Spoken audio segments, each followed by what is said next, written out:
나오셨고요. 그 다음에 김준수 대리님 나오셨습니다. 네, 지금부터 교육을 진행하도록 하겠습니다.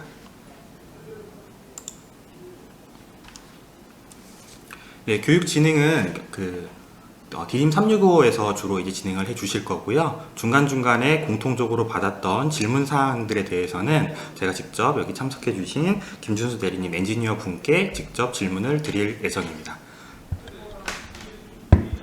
네, 지금부터 진행하시면 됩니다. 네.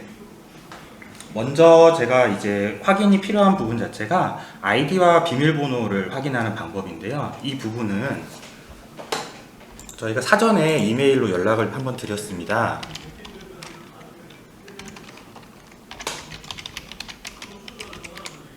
네, 사전에 안내드린 메일에 보시면은 저희 클라우드 비밀번호 조회 페이지가 나오게 되는데요. 이곳에 이메일을 입력하신 다음에 엔터키를 누르시게 되면은 바로 이제 클라우드 아이디와 임시 비밀번호가 나타나게 됩니다. 항목 신청해주신 항목에 따라 가지고 세 가지로 이제 영역이 구분되어 있거든요. 첫 번째는 이제 전문 개발자분, 두 번째는 창업기업, 세 번째는 커뮤니티입니다.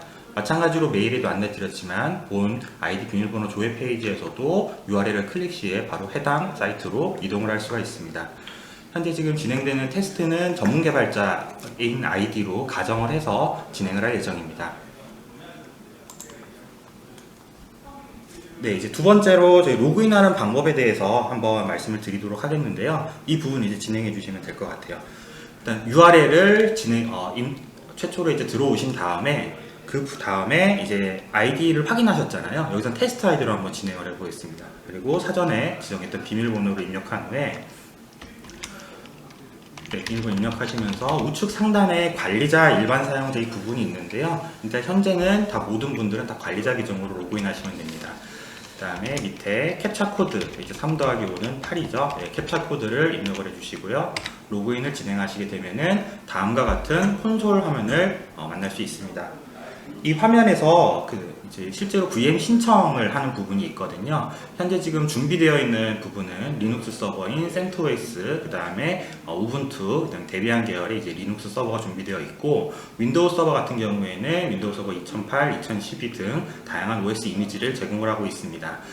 차근차근 다 진행을 할 텐데요. 먼저 리눅스 분야에서는 CentOS를 실질적으로 한번 신청을 해보고 접속까지 어떻게 하는지 처음부터 끝까지 한번 진행해 보도록 하겠습니다. 네, 대리님 진행해 주시죠.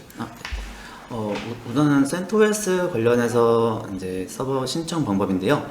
우선 여기 CentOS에 있는 서버 신청을 클릭해 주시고, 그다음에 현재 여기 현재 나와 있는 이제 OS 자체가 현재 KT에서 제공해주는 이제 OS라고 보시면 되시고요.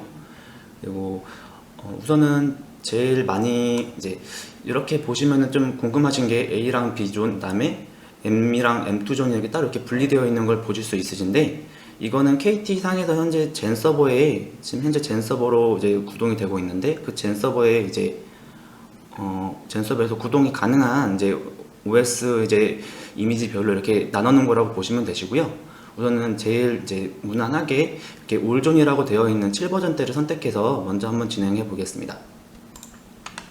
이렇게 7버전대를 클릭해 딱 보시면 앞에 이렇게 경고 메시지가 하나가 이렇게 나오시는데요. 이거는 이제 따로 저희가 커널 업데이트를 해서 이제 버전을 최신으로 이제 맞추는 거를 이제 이렇게 생각을 하시는데, 이거를 이제 커널을 만약에 올리시게 되면은 KT 쪽에서 이제 지원이 안 되는 부분이 있어서 저희는 이제 최대한 커널 업데이트는 진행하지 않고 현재 있는 이제 클릭해서 신청해 주신 버전으로만 사용하시는 것을 권장드립니다. 네, 그럼 대리님 여기서 질문 하나 제가 드릴 게 있는데, 네. 이 커널 업데이트가 실제로 이제 리눅스 서버에 들어가서 네. 커널을 컴파일하거나 이런 것만 해당이 되지, 아니면 뭐 apt-get이나 yum이나 이런 걸 업데이트를 했을 때는 해당 사항이 없는 건가요? 이제 커널 버전이 현재 있는 거에서 이제 올라가게 되면은 이제 1버전이라도 올라가게 되면은 이제 뭐 커널을 이제 따로 이렇게 건드리시는 부분은 저희는 전혀 이제 업데이트를 하거나 apt-get으로 업데이트를 해서 커널 버전을 이제 아예 올리시게 되면은 네. 아예 지원이 안 된다고 보시면 되세요. 아, 그러면은 주의해야 될 부분 자체가 실제로 본인이 사용하고 계신 뭐 아파치라든지 네. 아니면 뭐 자바라든지 네. 이런 부분에 한정 지어서 업데이트를 해야지 전부 다 업데이트를 하면은 좀 오류가 있을 수 있다 이런 말씀을 지금 하시는 건가요? 네, 맞습니다. 이제 그 해당 버전에 대해서만 따로 올리셔야지, 아니면은 이제 그 해당 커널 버전만 따로 빼고 업데이트를 할 수 있게끔 이렇게 설정이 가능한 걸로 알고 있거든요. 네. 그래서 이제 그렇게 해서 진행을 해 주셔야지 되시고요. 만약에 잘못해가지고 커널 버전이 올라간 경우에는 다시 이거를 내리시거나 아니면은 이제 서버를 이제 끄지 않고 이렇게 구동을 하시거나 이런 식으로 가셔야 되시거든요. 만약에 껐다가 다시 시작을 했을 때 서버를 재부팅을 했을 때 이게 서버가 정상적으로 안 이제 오게 됐으면은 저희가 KT 쪽으로 이제 문의를 넣어 놓거든요. 네. 그렇게 됐을 때는 이제 KT에서는 현재 커널 버전이 업데이트를 해서 올라간 상태여서 뭐 지원이 이제 좀 불가하다라는 식으로 이제 답변이 매번 저희가 받고 있는 분야라서 네. 저희가 이렇게 앞쪽에다가도 이렇게 경고 메시지를 띄워놓는 거거든요. 네. 그러면 이제 실제로 저희 공개 소프트 개발자 센터에서 사용하시는 사용자분들도 이 부분에 꼭 유념을 하셔야 되는 부분이겠네요. 네, 맞습니다. 네, 진행 부탁드리겠습니다. 네. 그러면 여기서 이제 확인을 눌러서 다음으로 넘어가 주시고요. 그다음에 여기서 보시면 아까 저희가 올존으로 선택했기 때문에 A존부터 B존, M존, M2존, 그다음에 US 웨스트라는 존까지 해가지고 총 5개의 존이 이렇게 나오시고요. 그리고 우선은 이렇게 A존, B존, M존의 경우에는 OS 디스크 자체가 HDD로 되어 있는 부분을 좀 이제 참고해 주시면 되실 것 같고, 요 M2존의 경우에는 OS 디스크 자체가 SSD로 되어 있어서 다른 존들에 비해서는 약간 속도가 빠르다고 보시면 되세요. 네. 그래서 우선은 저희가 다른 존들에 비해서 좀 더 빠른 우선 M2존을 선택해가지고 한번 진행을 해보겠습니다. 네. 네, 하고 우선은 지금 테스트니까 1코어, 조금 큰 2코어 4기가짜리로 하셔도 될 것 같아요. 네, 그러면 이제 2코어 4기가로 선택을 해서 이제 다음을 이제 눌러주시면 되시고요. 이제 여기서 만약에 좀 유의를 해 주셔야 되시는 부분이, 이제 현재 여기는 네트워크 그룹이 없어서 이렇게 지금 그냥 나오시지만, 만약에 네트워크 그룹이 있다고 하시면은, 만약 2개 이상으로 분리가 되어 있다고 하신 경우에는 저 네트워크 그룹을 클릭을 하셔가지고 현재 이 VM이 어디에 설치가 되어야 하는지 그 여부도 확인해가지고 그 부분을 같이 맞춰 주셔야 되시는 부분이 있습니다.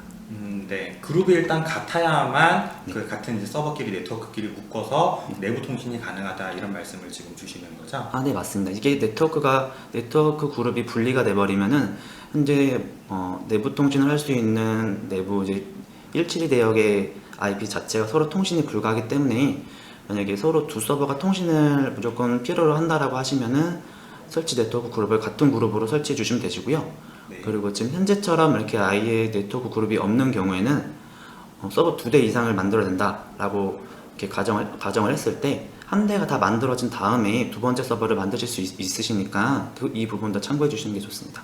네.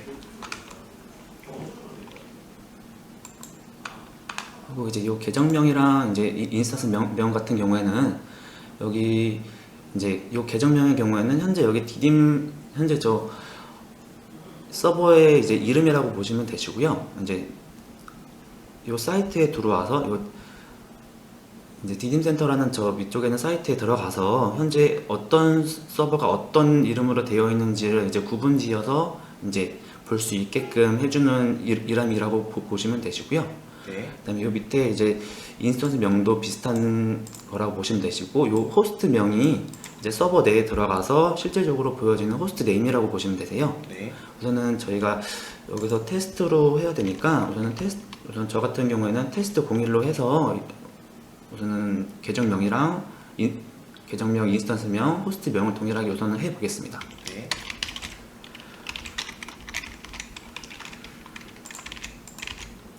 다 이렇게 입력을 해 주시고, 옆에 중복 체크는 꼭 한 번씩 다 해 주셔야지 다음으로 넘어가실 수 있으시니까 이제 이 점은 참고해서 눌러 주시고, 만약에 뭔가 잘못 들어간 게 있다고 하시면은 뭐 예를 들면은 여기에 이제 위배되는 뭔가 이제 여기에서 이제 되어 있지 않은 것들을 여기다 적으시면은 따로 여기서 경고나 뭐 이제 이런 쪽으로 좀 해당 문자가 사용할 수 없다, 아니면은 뭐 해당 이제 호스트명이나 뭐 계정명 인스턴스명, 호스트명을 이제 사용할 수 없다라는 식으로 내용이 나오니까 이 부분을 확인해가지고 다시 수정을 해주시면 됩니다.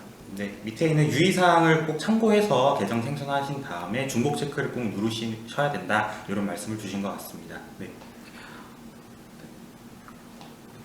매니지드나 영업 관련 정보는 기입 안 해도 넘어갈 수 있는 부분이죠? 아, 네. 이 부분은 따로 뭐 별다른 이제 선택이나 기입을 안 해도 넘어가실 수 있는 부분이시고요. 네, 지금 넘어가면 될 것 같습니다. 아, 밑에 부가 서비스도 마찬가지잖아요. 아, 네, 맞습니다. 이것도 뭐 추가적으로 뭐 이렇게 선택해가지고 뭔가를 더 신청을 해주시고 싶으신 분이 이제 아니시면은 그냥 다음으로 이렇게 넘어가셔도 다음으로 충분히 넘어가실 수 있습니다. 네, 다음으로 넘어가 보도록 하겠습니다. 그리고 이제 여기 클라우드 서비스 신청에서는 앞에서 이제 했던 부분을 다시 이제 이쪽은 이제 금액적인 부분이라 이제 현재 저희가 신청한 이제 OS에 대한 뭐 비용이 있으면 비용도 같이 포함이 돼서 여기다가 이제 나오실 거고요. 그다음에 결제 방식이나 이런 부분도 여기서 확인이 가능하실까 현재 어떤 부분으로 되어 있으신지 한번 확인하고 다음으로 넘어가 주시는 게 좋을 것 같습니다. 네, 저희 이제 그 사무국에서 조금 더 첨언을 드리자면은, 현재 지금 표기되어 있는 부분 자체는 저희가 그 KT 클라우드와의 계약과에 따라 가지고 일정 금액까지는 전부 다 이제 면제 처리되도록 되어 있습니다. 이 부분에 대해서는 얼마만큼 잔액이 남았는지, 이제 쿠폰 잔액 조회 방법은 뒤에서 이제 설명하도록 말씀을 드리고요. 앞에서 설치 이미지에 뭐 2코어에 4GB짜리 뭐 가상 서버다, 뭐 이런 부분에 대해서 금액이 다 명시되어 있었잖아요. 이 금액이 12월 31일까지 사용할 수 있는 금액이기 때문에 그 해당되는 개발하실 때 이 부분, 금액 부분 참고하셔서 금액 관리에 유념해 주시면 될 것 같습니다. 네, 다음 버튼 눌러 주시겠어요? 그리고 이제 최종 확인이라고 여기 위쪽에 나오시는데, 이쪽은 이제 저희가 앞쪽에서 선택했던 OS나 아니면 이제 VM의 버전, 그 VM의 그 스펙이나 이런 부분들을 다 확인할 수 있고, 제일 중요한 건 이제 여기 존이라고 해서 현재 저희가 해당 신청하는 VM이 어떤 존에 설치되는지를 여기서 확인할 수 이제 여기서 최종적으로 확인이 가능하시는 부분이니까, 여기서 이제 만약에 뭐 존이 잘못 선택됐다라고 하시면은 이전을 눌러서 다시 존 선택하는 부분까지 이제 가시고 다시 수정을 해가지고 이쪽으로 넘어오시면 됩니다. 네, 금액이랑 이런 부분 최종적으로 확인하고 서비스 신청 버튼 누르면 바로 만들어지는 건가요? 아, 네, 맞습니다. 네, 이 서비스 신청을 누르면은 저희가 자동화로 이렇게 다 구성이 되어 있어서 바로 이제 서버가 이제 생성이 된다라고 바로 나옵니다. 네, 그럼 신청 진행 한번 해보도록 하겠습니다.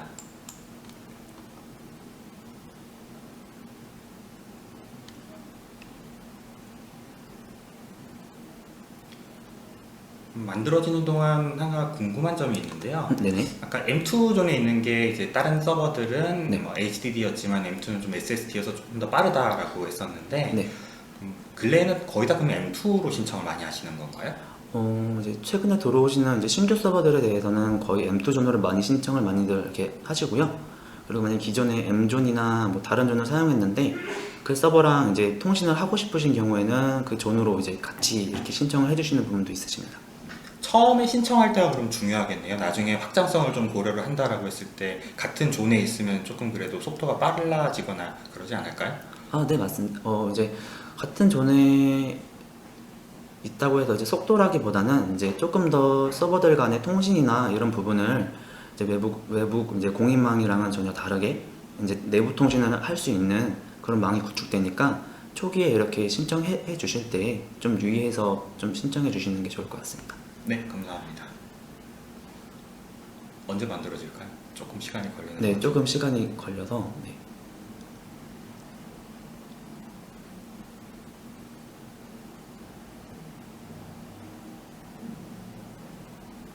그러면 이제 만들어지는 동안 이제 네. 엔지니어 분께서 오셨으니까 네. 주로 어떤 리눅스 서버 기준으로 봤을 때 네. 몇 코어에 몇 기가짜리를 쓰는 게 좋을까요? 예를 들어서 뭐 간단하게 웹 서비스를 한다라고 가정을 했을 때 저희 쪽의 사용자분들께서도 궁금해하신 게 네. PC 기준으로 생각을 하기에는 또 클라우드 서버가 좀 느리다는 얘기도 있고, 네. 아니면은 뭐 웹서버가 보통은 물리 서버 기준으로 한 4코어에 8기가 정도 이제 썼었는데 그러면 그 정도 동급인 성능을 내려면은 어느 정도 스펙을 산정해야 될까요? 라고 얘기를 하시는데 좀 애매한 답변이긴 하지만 그래도 좀 구체적으로 일정 부분은 필요하다라는 가이드를 좀 어떻게 주실 수 있으실까요? 우선은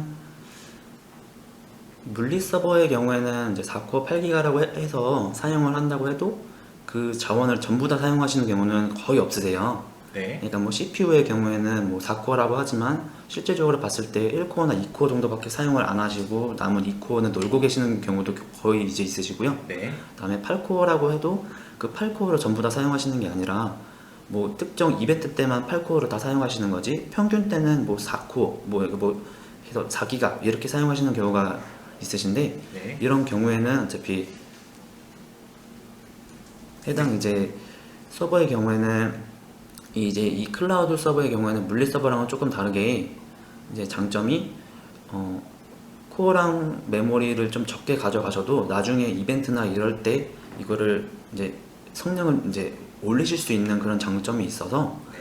굳이 이렇게 처음부터 이렇게 높게 4코어 8기가를 가져가시는 게 아니라 뭐 2코어 4기가 정도로 가져가셨다가 네. 만약에 2코어 4기가를 가져가셨는데 만약에 메모리가 좀 남는다 라고 하신 경우에는 2코어 이제 2기가로 줄여도 이제 되시고요. 네. 만약에 2코어 4기가로 가져가 이렇게 운영을 하시다가 조금씩 이게 느려진다라고 했을 때 조금 이렇게 늘리시면은 네. 좀 그런 방법도 되게 좋습니다. 처음에는 그냥 최소한의 아까 말씀 주신 뭐 2코어, 2기가, 2코어 4기가 급으로 네. 만들어 두었다가 네. 사용량에 따라서 더 줄이거나 더 늘리거나 하는 거는 자유로운 점이 바로 클라우드의 장점이다 라고 이제 말씀을 주신 것 같습니다. 신청이 완료됐는데요. 계속 한번 진행해 주시죠. 네. 여기서 이렇게 닫기를 누르시고요. 그러면은 바로 서비스 관리에서 해당 서버가 지금 상태가 대기 중으로 해서 지금 아마 생성이 되고 있는 그거를 보실 수 있으실 겁니다. 네. 네. 그래서 우선은 이제 이게 아직 만들어지고 있는 중이라서 그런 네네. 거죠.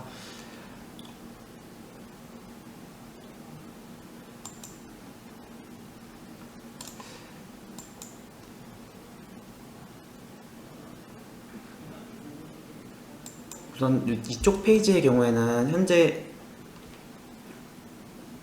이쪽 페이지의 경우에는 현재 지금 저희가 클라우드를 뭐 신청하거나 이런 부분이라고 보시면 되시고요. 네. 그다음에 여기 위에 아까 제가 눌렀던 요 이제 디딤 센터라고 있으세요. 네. 이거의 경우에는 현재 여기에 있는 것들을 이제 똑같이 보시긴 하시지만 따로 뭐 이제 위쪽에 보시면은 모니터링이나 이런 것도 같이 걸 수 있게 네. 되어 있는 저희가 만든 이제 URL이기 때문에 이쪽에서 이제 이쪽에서 보시는 것도 조금 이제 편하실 거여서 네.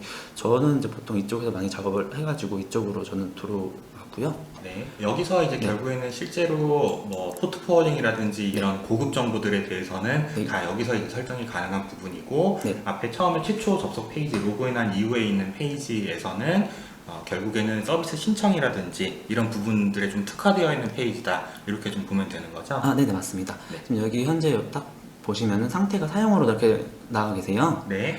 이렇게 옆에 상태가 사용으로 나와 계시면은 현재 서버가 신청이 다 완료됐다라고 보시면 되시거든요. 네. 네. 그럼 현재 저희가 이 서버에 접속을 해야 되니까 네. 현재 저희가 뭐 포트 포워딩이나 아니면 뭐 만약에 추가적으로 IP를 사용하신다고 하셨을 때 네. 뭐 스태틱 나트라는 뭐 그런 기능이 있는데 그거에 대해서 좀 같이 설명을 좀 드리겠습니다. 네. 일단 서버가 만들어졌는데 비밀번호는 어떻게 확인하죠? 비밀번호의 경우에는 이제 설정에는 메일로도 날라가고요. 네. 그다음에 여기 밑쪽에 보시면 초기 비밀번호 확인이라고 있으세요. 네. 이거를 클릭하게 되시면은 이렇게 창이 하나 뜨면서 빨간색으로 나오는 저 네. 부분인가요? 네. 이 부분이 이제 나오시고요. 이거의 경우에는 창을 닫게 되면은 저 초기 비밀번호 확인이라는 저 활성화된 부분이 비활성화로 변경이 되세요. 네.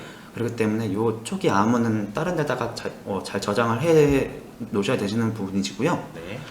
저 같은 경우는 따로 이제 메모장을 한 개 털어가지고 이쪽에다가 우선은 따로 요 암호를 저장을 해 놓고요. 위쪽에 별도로 이제 저장을 해두는 거죠? 네네네. 만약에 비밀번호를 잊어버리면 어떻게 해야 되나요? 만약에 제가 이걸 끄고 이걸 다시 누르게 되면은 이게 지금 네네. 따로 그 이제 초기 비밀 확인이 아예 아예 없어졌네요. 없어지니까 이런 경우에는 어떻게 하냐라고 하시면은 지금 현재 제가 초기 암호를 백업을 해놨긴 했지만 이 현재 백업해 놓은 게 없다라고 가정하고 제가 암호를 이제 만약에 못 찾게 됐을 경우에는 서버를 이제 정지를 한번 하시고 네. 여기 암호 변경이라고 있으세요. 우선 정지되는 동안 정지되면은 다시 한번 더 보여드리겠습니다.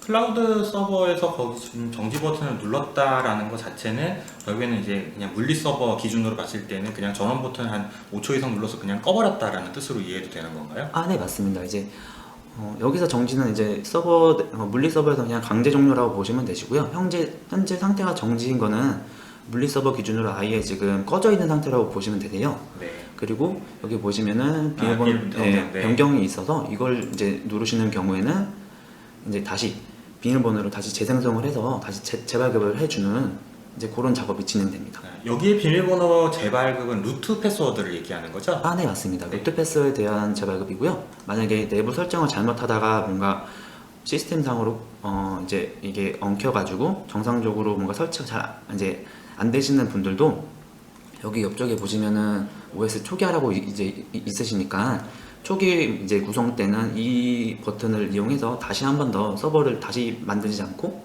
이걸로 현재 갖고 있는 서버를 초기화를 해서 다시 사용하실 수 있는 부분이시니까 이 버튼도 이제 참고해 주시면 좋을 것 같습니다. 네, 비밀번호는 저희가 저장을 했으니까 변경 절차는 여기에 있다라고만 좀 알아두면 될 것 같습니다. 실제로 서버 다시 또 켜야 되는 거죠? 네, 걸려면? 네네, 맞습니다. 현재 정지 상태여서 다시 서버를 켜고 이제 전부 다 이제 다시 상태가 이제 사용으로 이제 올라오게 되면은 그때는 이제 포트 포워딩이나 이런 부분을 다시 한 번 더 설명드리겠습니다. 네, 서버 올라오는 동안 확인해 보도록 하겠습니다.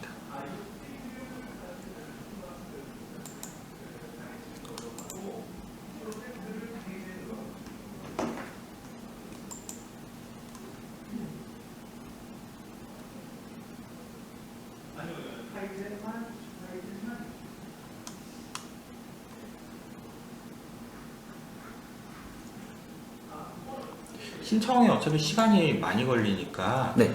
지금 이제 리눅스 서버 중에서 CentOS를 신청을 하고 이제 세팅을 하려고 하는 중이잖아요. 네네, 맞습니다. 그 하는 동안 윈도우 서버도 신청하는 거를 미리 좀 먼저 보여주시겠어요? 그러면은? 네네.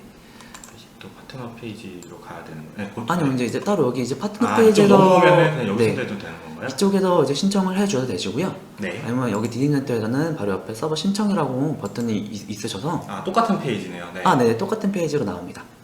네, 여기에 네. 지금 여기 리눅스인데 윈도우가 네, 있고 윈도우가 옆에 MS SQL은 두 개가 합쳐진 건가요? 어떻게 되는 거죠? 이제 여기 윈도우라고 되어 있는 거는 실제적으로 그냥 윈도우 이제 OS만 있는 제품이라고 보시면 되시고요. 네. 그다음에 여기 MS SQL이라고 되어 있는 거는 SQL이랑 같이 묶여져서 네. 이제 서버를 이제 신청을 하시게 되면은 그 서버 내에 이제 여기서 선택하신 SQL 자체가 탑재돼서 이제 설치가 된다고 보시면 되세요. 네. 그래서 여기서 만약에 제가 2.8 R2의 이제 SQL 2.8 스탠다드를 선택해서 진행을 하면은 네. 윈도우 이제 OS가 2.8 R2 위에 SQL 2.8 스탠다드가 같이 설치가 돼서 저한테 제공이 된다고 보시면 되세요. 그럼 별도로 MS SQL을 네. 설치하는 과정 없이도 기본으로 다 패키지 형태로 묶여져 있다. 그래서 클릭과 동시에 바로 MS SQL을 제공받을 수 있다. 이렇게 인지하면 되겠네요. 네, 그렇게 인지하시면 되시고 네. 이제 이게 SQL이 들어가다 보니까 기존 그냥 VM으로 이제 신청하시는 것보다 금액대가 조금 있으시니까 네. 이거는 조금 참고해서 네. 이제 신청해 주시는 게 좋을 것 같습니다. 저도 눈으로 보고 있는데 많이 비싸지네요. 네. 제가. 그래서 우선 그래서 보통 이제 OS만 따로 신청해 주시는 분들도 계시고 아니면 그냥 이렇게 같이 해가지고 신청해 주시는 분들도 거의 근데 이렇게 두 개 같이 사용하시는 분들도 이제 이런 분들 이제 윈도우 쪽으로 많이 사용하시는 분들은 같이 이렇게 주시는데 네. 보통 이제 리눅스 쪽으로 많이 사용해 주시는 분들은 거의 이제 MySQL이나 이런 쪽으로 많이 사용을 하시더라고요. 네. 여기서는 그냥 윈도우 서버에서 네. 제일 추천하시는 뭐 이미지가 있을까요? 버전이 다 다른데 각자의 장단점이 좀 있을 것 같은데. 우선 장단점이라고 보다는 지금 현재 2.8이나 2.8 R2 같은 경우에가 2020년에 보안 서비스가 만료가 이제 되니까 아, 내년도에 끝나는 건가요? 네, 이것 네. 이렇게 세 가지 제품은 내년도에 이제 보안 서비스가 끝나서 저희도 이제 분리 서버나 이런 걸 입고할 때 되면은 2010이나 2012 R2 아니면 2016 쪽으로 많이 유도를 해가지고 입고를 하고 있습니다. 아, 네. 네. 16은 한글판 네, 있군요. 네, 여기 있습니다. 근데 이제 대신 이거는 M2존 전용이어서 네. 네, 이것도 따로 참고해 주시면 되시고요. 그다음에 만약에 2012 R2라고 했을 때는 지금 현재 뭐 여기 아무런 내용이 없어서 이거는 이제 모든 존에서 다 사용 가능하다고 보시면 됩니다. 네. 그럼 M2존으로 한번 진행을 해볼까요, 이번에도? 네, 그러면 제일 이렇게 이제 제일 최근에 나온 2016으로 해서 신청을 진행해 보겠습니다. 네, 방식은 아까 다 똑같고 아무래도 윈도우 서버다 보니까 조금 메모리라든지 이런 부분들은 좀 많이 늘려줘야 되는 거겠죠? 아, 네네, 맞습니다. 그래서 만약에 우리는 CPU는 별로 안 쓰는데 메모리를 좀 높게 쓴다 라고 하시는 분들은 옆에 KT 하이 메모리 상품이라고 있으세요. 네. 이걸 눌러보면은 이제 뭐 아까는 이제 없던 뭐 2코어 8기가, 2코어 16기가처럼 메모리만 이렇게 늘려서 사용하시는 이런 상품도 이제 있으시니까 네. 이런 쪽으로 해가지고 좀 사용을 해서 만약에 현재 구동하는 서비스가 메모리를 좀 많이 먹는다, 많이 좀 사용을 한다 라고 하시면은 이런 쪽으로 해서 신청하시는 것도 좋을 것 같습니다. 그러면은 여기서는 하이 메모리 2코어 16기가로 한번 신청을 한번 진행해 볼게요. 네. 네. 네트워크 그룹이 있는데 네. 그 그룹 아까 말씀해주신 그 내용일 것 같은데. 네네, 맞습니다. 그러면은 아까 처음에 CentOS 7 버전 만들 때 얘로 그룹이 만들어졌기 때문에 여기서 이렇게 똑같이 나오게 되는 개념인가요? 아, 네, 맞습니다. 만약에 그룹이 두 개라고 하시면은 여기서 그룹을 선택하실 수 있게 이렇게 나와가지고 현재 이 서버가 만약에 뭐 현재 저 만들어진 그룹이 아니라 다른 그룹에 설치가 된다고 하면은 밑에 만약에 다른 그룹이 있으신 경우에는 그 그룹을 클릭을 해서 그쪽으로 신청해 주시면 됩니다. 네. 그럼 만약에 그룹에 네. 자원이 이제 KT 쪽 자원이 다 꽉 차 있으면 못 들어갈 수도 있나요? 그거는 이제 그룹의 자원이 아니라 신청되는 파드의 자원이라고 보시면 되시는데요. 네. 그 파드의 자원의 경우에는 이제 만약에 신청을 해 주시는 경우 이제 만약에 신청을 했는데 자원이 없는 경우에는 만약에 저 상태에 뭐 설치 중 에러나 뭐 이런 부분으로 나오실 거세요. 네. 그러면 그런 부분이 확인이 되신 경우에는 이쪽에 저희 고객 지원 센터에 AS 요청사항 해당 내용을 남겨주시면은 저희가 KT 쪽에다가 확인을 하고 이제 답변을 드리니까 그 부분을 좀 참고해 주시면 될 것 같습니다. 네, 이 부분은 후에 좀 더 한 번씩 좀 내용이 좀 있긴 있는데 그때 한 번 더 자세하게 어떻게 AS 요청하는지에 대해서는 한번 설명을 들으면 될 것 같습니다. 계정은 계속 생성 먼저 진행을 해주세요. 아, 네, 알겠습니다. 그래서 다 도메인했고, 금액 확인하고, 그다음에 다음을 눌러주시고요. 그다음에 계정명 테스트 02로 한번 하면 될까요? 네, 네, 계정명, 인스턴스명, 호스트명 입력한 다음에 중복 체크 이제 반드시 해야 된다라고 아까 말씀을 한번 주셨고요. 네, 그 다음에 보안 서비스는 해당 없으니까 그 다음에 다음으로 눌렀을 때 최종 정보를 확인하고 그 다음에 서비스 신청이죠. 네, 맞습니다. 여기서 이제 누르면은 이제 아까 센토스랑은 달라진 게 OS 이제 이미지만 달라진 거지 신청하는 부분은 다 동일하니까 그 부분은 이제 같은 방법으로 진행해 주시면 될 것 같습니다. 네, 이거는 신청 버튼을 누르고 시간이 이제 걸릴 테니까 밖에서 이제 얘는 바로 됐네요. 네, 그러면은 마찬가지로 이런 식으로 나오는군요. 이제 리눅스 서버 만들어진 거, 윈도우 서버 만들어진 거 이런 식으로 두 가지 정보가 이제 나타나는군요. 네, 여기서 보시면은 이제 윈도우 서버는 생성 중이라는 게 이렇게 보이시니까 이제 이쪽에서 보시면은 현재 실시간으로 만들어지시는 게 상태가 이렇게 변경되시는 걸 보실 수 있으실 겁니다. 그러면 상태가 뭐 시작, 뭐 운영 중, 뭐 종료된, 뭐 시작 중, 뭐 생성 중 이런 식으로 여러 가지 상태가 있겠네요. 그 상태에 대해서는 실시간으로 이제 오른쪽에 나와 있는 부분을 확인하면서 이제 볼 수 있다. 이게 클라우드 여기 있는 콘솔이다라고 이제 보면 되는 거죠. 둘 다 사용으로 바뀌었네요. 일단 리눅스부터 계속 해보겠습니다. 네. 우선 여기 이제 네트워크 쪽 탭이라고 있어서 이쪽으로 들어와 보시고요. 이쪽에 보시면은 이제 기본적으로 네트워크 그룹당 KT에서 기본적으로 공인 IP를 한 개씩을 제공해 주곤 있어요. 네. 그래서 이 공인 IP 하나에 이제 여러 대의 서버를 포트 포워딩을 해서 이제 사용을 하실 수가 있으시고, 만약에 나는 두 대의 서버를 다른 IP로 사용하고 싶다라고 하시는 분들은 여기 우측 상단에 IP 신청이라고 있으시니까 이거를 클릭하셔가지고 신규 IP를 하나 신청하신 다음에 사용해줘도 되십니다. IP는 몇 개까지 받을 수 있나요? 서버당 한 대로 그냥 이해하면 될까요? 아니면은 뭐 별도로 제약 조건이 있나요? 따로 이제 IP 개수의 경우에는 서버 한 개당 하나라고 보시기엔 좀 어려우시고, 이제 한 대에 여러 대를 물려서 사용하시는 분들도 계셔가지고, 네. 우선은 뭐 꼭 서버 한 대당 IP 하나라고는 이렇게 또 이렇게 말씀을 드리기 좀 어렵고, 우선적으로 이제 이게 이제 아마 맥시멈 개수가 있을 건데, 네. 그 개수의 경우에는 제가 조금 더 네, 한번 확인해 주시고 이제 한번 더 확인을 주시면 한 다음에 저희가 한번 다시 한번 내부적으로 말씀드리겠습니다. 내일 공유하도록 하겠습니다. IP는 이미 지금 할당이 되어 있는 신청 버튼 누르셨죠? 이 화면 말고 네. 이제 IP를 매핑을 한다고 하나요? 그거는 이미 되어 있는 건가요? 그러면은? 지금 현재 기본으로 제공되는 IP의 경우에는 모든 서버에 다 IP를 할당을 할 수 있지만, 이제 1대1 매핑이나 그런 부분은 할 수가 없고요. 네. 1대1 매핑을 만약에 1대1 매핑이 필요하신 경우에는 IP 신청을 해서 신규로 발급을 받은 다음에 1대1 매핑을 해 주셔야 됩니다. 네, 그럼 여기서 필수적으로 보통 리눅스 서버를 쓰는 이유 자체가 웹 서비스를 하는 목적이잖아요. 네, 맞습니다. 그리고 원격으로 이제 붙어야 되니까 SSH, CQSL도 들어가야 되는 거고, 네네. 그 두 개에 대해서 어떻게 설정하는 건지 좀 알려주시겠어요? 네. 우선은 그 두 개에 대해서는 왼쪽 하단에 포트 포워딩이라고 이렇게 있으세요.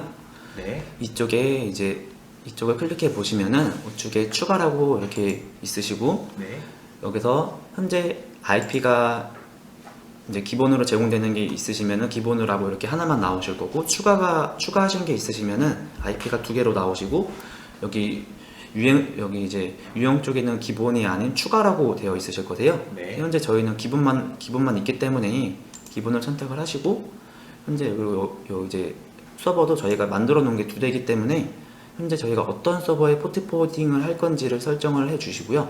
네, 현재 저희는 리눅스 서버에 포트 포워딩을 진행을 할 거기 때문에 아까 먼저 만들었던 이제 리눅스 서버를 먼저 선택을 하시고, 여기 밑에 이제 여기 아래쪽으로 보시면은 프로토콜이나 서비스 포트 등을 이렇게 지정을 하실 수 있게 되어 있으세요. 네, 근데 기본적으로는 이제 TCP랑 SSH 단일 포트로 되어 있으시고, 만약에 단일 포트가 아니라 범위다라고 하신 경우는 범위를 네, SSH라서 그런 거. 네, 우선 이게 SSH라서 그러시고, 이제 기타를 누르시면은 이렇게 범위도 지정을 하실 수 있으시니까, 네, 만약에 서비스 하시면서 우리는 좀 광범위하게 좀 포트가 왔다 갔다 합니다 라고 하시는 경우에는 네, 이렇게 기타에 범위 지정을 하셔가지고 그 부분을 같이 설정을 해서 이제 포트 포워딩을 등록해 주시는 게 좋습니다.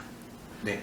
우리는 일단 이제 SSH로 네. 진행을 해 보겠습니다. 우선 공개 포트는 이제 개인 포트랑 공개 포트가 있는데요. 이제 개인 포트의 경우에는 서버에서 할당되어 있는 포트라고 보시면 되시고요. 네, 기본값이 22번이잖아요. 네, 맞습니다. 그래서 기본이 이제 22로 되어 있으신 거고, 공개 포트라는 거는 이제 저희가 타고 들어가는 포트라고 보시면 되세요. 위에 IP 211.431236으로 왔을 때 외부에 노출되는 포트를 얘기하시는 거죠? 네네, 맞습니다. 그래서 만약에 여기가 20이라고 해도 제가 공개 포트를 2222로 설정을 해도 크게 문제 없이 저희 포트를 2222로 했을 때 서버에 접속을 하실 수가 있으신 겁니다.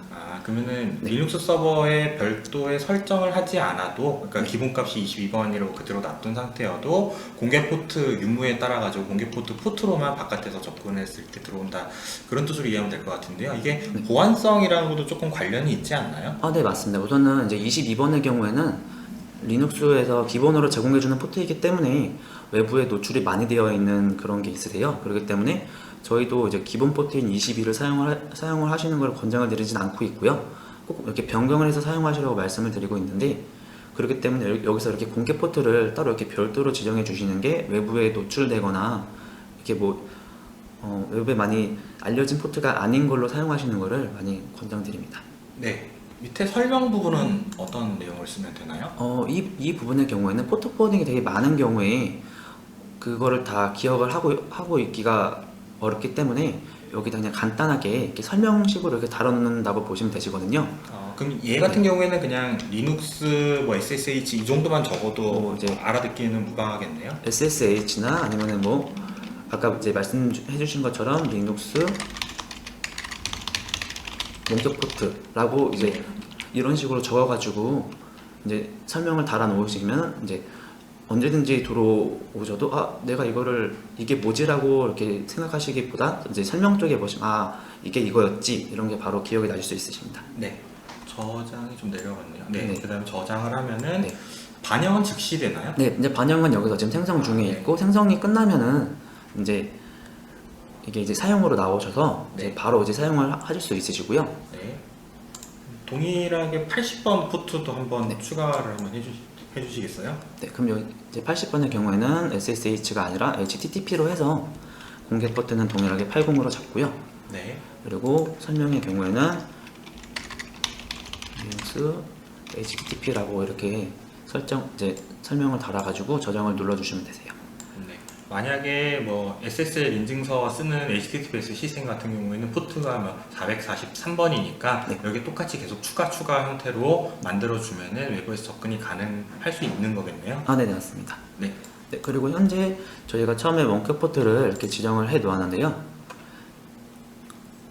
이제 여기 포트 포워딩으로만 등록해 주셔도 서버에 접속은 가능하신데 보안상 포트 포워딩으로만 하시는 것보다는 여기 방화벽에 보시면은 현재 저희가 만들어 놓았던 공개 포트가 여기 방화벽에 오픈이 되세요. 네. 이거의 경우에는 서버 내부에 있는 IP 테이블이나 이런 쪽으로 들어가시는 게 아니라 KT 쪽에서 제공해주는 이제 앞단 VR 방화벽에 이제 설정이 된다고 보시면 되시는데 네. 이런 부분이 지금 0.0.0.0의 슬래시 0이면은 모두 다 들어올 수 있다는 그런 뜻으로 네. 되어 있는 거여서 이 부분을 제한해 가지고 사용하시는 것을 저는 권장을 드리고 있습니다.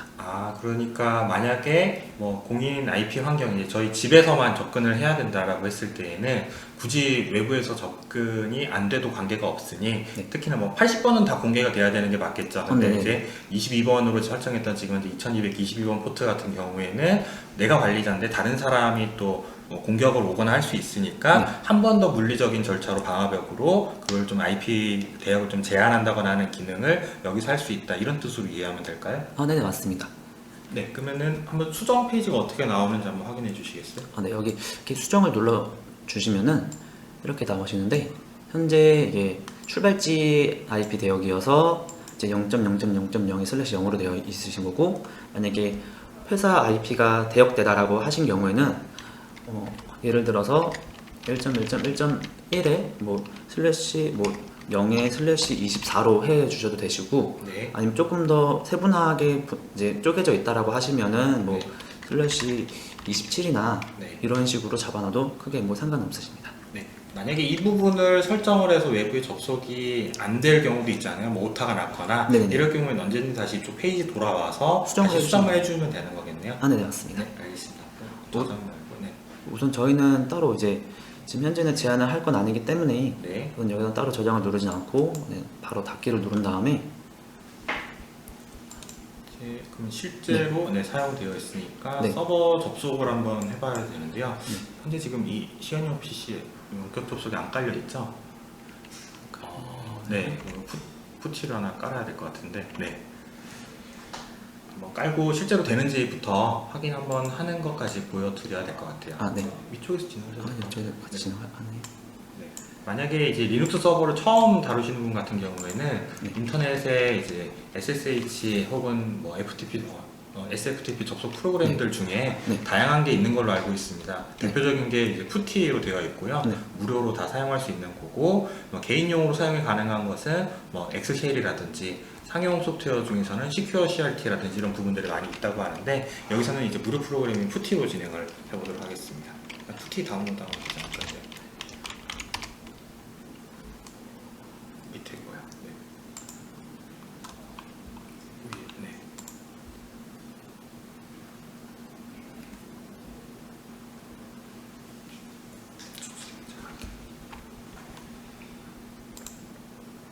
네, 버전 확인하신 다음에 설치는 빠르게 하도록 하겠습니다. 작은 프로그램이라.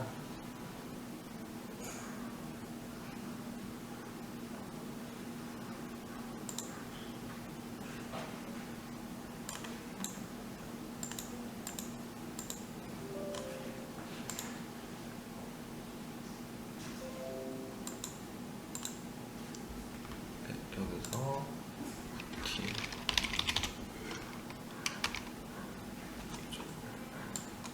그러면은 정보와 대조해서 실제로 리눅스 서버 접속을 한번 해보도록 하겠습니다.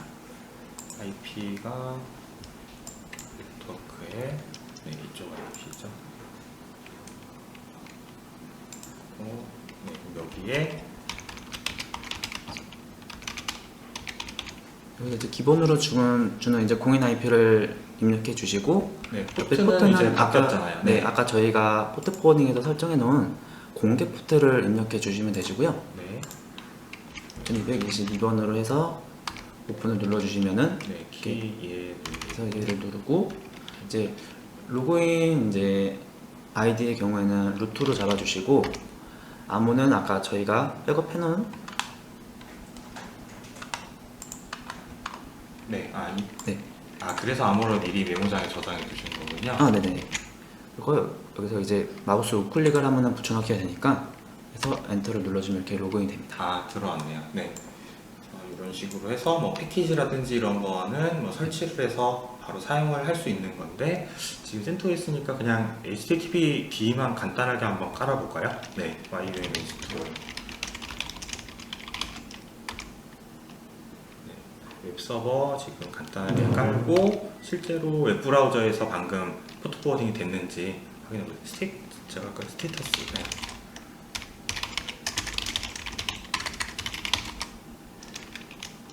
시스템 리스트를 올리셔야 될 것 같아요.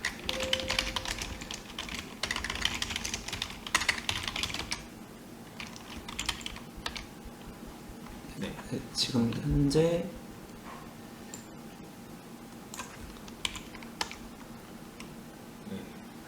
네, 80번 포트가 지금 현재 저희가 HTTP들을 깔아서 이제 시스템 CTL이라는 명령어를 이용해서 웹 서비스로 구동을 시키고 난 다음에 80이라는 포트가 오픈된 거를 확인을 방금 했고요. 네. 그러면 현재 저 80이라는 저 포트를 저희가 포트 포워딩으로 넣어놨으니까 현재 이게 정상적으로 이제 포워딩이 된 건지 웹브라우저 상에서 보면 되는 거잖아요. 네네 맞습니다. IP를 해서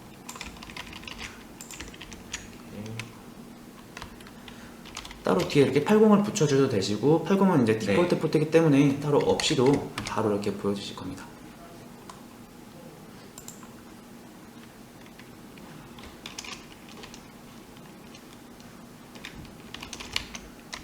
혹시 서버 내에 방화벽이 걸려있지 않을까요? 저는 6버전의 경우에는 기본적으로 IP 테이블이 내려가 있는 경우가 되게 많은데 네. 해당 경우에 근데 7버전의 경우에는 방화벽이 올라가 있는 경우가 되게 많아서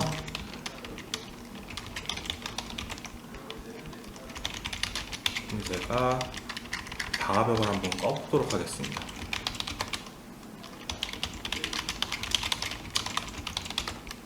네, 데드 나와 있고요. 한번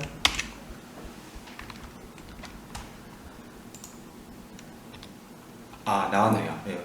센토스 7버전 같은 경우에는 내부 방화벽이 한 번 더 설정을 해주셔야 되는 부분을 좀 유념하셔야 될 것 같습니다. 그래서 아파치 기본 설정 페이지가 이제 나오게 돼서 여기서 이제 작업을 하시면은 웹 서비스가 이제 되겠네요. 리눅스 서버는 이 정도로 설명해 주셨는데 조금 더 나아가서 뭐 예를 들어서 뭐 로드 밸런서를 추가한다든지 아니면은 성능을 좀 늘리거나 줄이거나 한다든지 이런 부분은 저희가 잠시 쉬었다가 3시부터 진행을 하도록 하겠습니다.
네, 잘 쉬다 오셨는지요? 바로 교육 계속 이어서 진행을 하도록 하겠습니다. 네, 이제 다음 교육은 네, 저희가 좀 하다가 말았죠. 시스템 이제 올리고 리눅스 서버 신청한 다음에 원격으로 접속하고 그 다음에 80번 포트 이제 열어서 방화벽 개방 후에 웹 서비스까지 실제 서버에서 호출되는 것까지 확인을 했습니다. 이제 이 상태에서 이제 서버 성능을 예를 들어서 좀 자원 상태가 좀 많이 좀 버벅거린다, 사용자 수가 좀 더 늘어서 서비스를 좀 더 자세히 해야 된다 라고 했을 경우에 서버 스펙을 늘리는 법과 그 다음에 L4 이제 로드 밸런서라고 하죠. 이제 로드 밸런서 처리하는 법에 대해서 설명을 주시겠습니다. 우선은 이제 서버 성능을 올리는 방법에 대해서 우선 말씀을 드리겠습니다. 아까 저희가 서버를 이제 신청했던 이제 디디센터라는 곳에 들어오시고요. 여기 클라우드 서버 탭을 다시 한번 더 클릭해 주시면은 아까 저희가 만들었던 서버 두 대가 이렇게 보이시게 되시는데, 이 중에서 저희가 지금 작업을 할 거는 이제 리눅스 서버이기 때문에 리눅스 서버를 이제 여기 우측의 제어 부분에서 정지를 한번 해 주시고, 이제 정지가 다 되면은 이제 스펙 변경하는 부분을 좀 말씀을 드리겠습니다. 네. 아마 지금도 그렇지만은 정지를 할 때 좀 서비스나 이런 부분에 좀 지장을 줄 수가 있으니까 지금 여기서는 이제 시간 진행상 정지로 바로 누르셨지만은 가급적 이제 아까 접속하셨던 푸티 이제 SSH 그쪽 세션에서 셧다운 명령을 통해서 안전하게 종료하는 게 조금 더 좋겠죠? 셧다운으로 종료를 하시면 안 되시고요. 이거의 경우에는 이제 셧다운에서 종료를 하시게 되면은 상태는 사용으로 나오는데 서버는 꺼진 상태로 이게 서로가 두 개가 다르게 인식이 되는 경우가 있어서 네. 이렇게 뭐 성능을 변경하시거나 아까처럼 비밀번호를 이렇게 이렇게 변경을 하셔야 된다, 아니 뭐 OS 초기화를 하셔야 된다 하시는 경우에는 꼭 여기 여기 이제 디디센터 사이트 들어오셔가지고 정지 버튼으로 꼭 서버를 이제 정지시켜 주시는 게 좋습니다. 재기동은 관계없지만은 이제 네네. 정지 같은 경우에는 네. 인식에 문제가 있을 수 있기 때문에 네. 콘솔에 와서 꼭 정지 버튼을 네. 눌러야 되는 거죠? 네. 그리고 이게 또 한 가지 유의점을 이제 말씀을 해드리면은, 이게 정지를 하게 되면은 이제 할당받은 자원을 다시 반납을 한다고 보시면 되세요, KT에. 네. 만약에 성능을 좀 높게 사용을 하고 있다, 예를 들어서 뭐 16코어에 뭐 64기가 뭐 이렇게 사용하고 있다라고 하시는 경우에는 이제 자원을 갖고 있다 반납을 했는데 다시 시작이 안 되는 경우도 네. 있을 수 있으니까, 이 부분에 대해서는 이제 만약에 그렇게 되면은 저희 쪽으로 문의를 주시면 저희가 확인을 해가지고 네. 다시 한번 더 답변을 드리니까 네. 이 부분은 참고해 주시면 될 것 같습니다. 자원을 이제 반납하고 다시 신청하는 찰나에 다른 사용자가 신청을 하게 되면 거기로 할당이 되어버리기 때문에 만약에 여유가 있으면 관계가 없겠지만은 혹시라도 여유가 없어지게 되면은 신청이 안 될 수도 있다. 그럴 때에는 이제 고객센터로 문의를 하면 된다. 이런 말씀을 주신 것 같습니다. 스펙 변경하는 거 계속 진행해 주시죠. 네, 여기 이쪽 밑에 쪽에 서버 정보 쪽에 보시면은 패키지 변경이라고 있으세요. 네, 이거를 눌러 보시면은 현재 이제 스펙을 어떤 걸로 변경할지에 대해서 이렇게 나와 있는데요. 아까 이제 저희가 초기에 신청할 때는 그냥 일반이랑 그냥 하이 메모리 상품이랑 같이 이렇게 양옆으로 붙어 있었는데, 네. 여기는 하나의 긴 스크롤 내려보시면은 위에는 표준, 일반적으로 많이 나가는 것들이고, 밑에 이제 하이 메모리 상품이라고 해서 아까 저희가 윈도우 신청했던 것처럼 이제 메모리가 좀 높게 이렇게 나와 있는 게 이렇게 있습니다. 성능을 늘리는 거니까 저는 CPU랑 메모리를 다 늘리고 싶거든요. 네. 그러면은 하이 메모리에 4코어 16기가 상품으로 한번 변경을 해놓은 걸로 진행을 한번 해보겠습니다. 네, 그럼 이렇게 4코어 16기가를 클릭을 하시고 밑에 이제 변경 신청을 눌러주시면은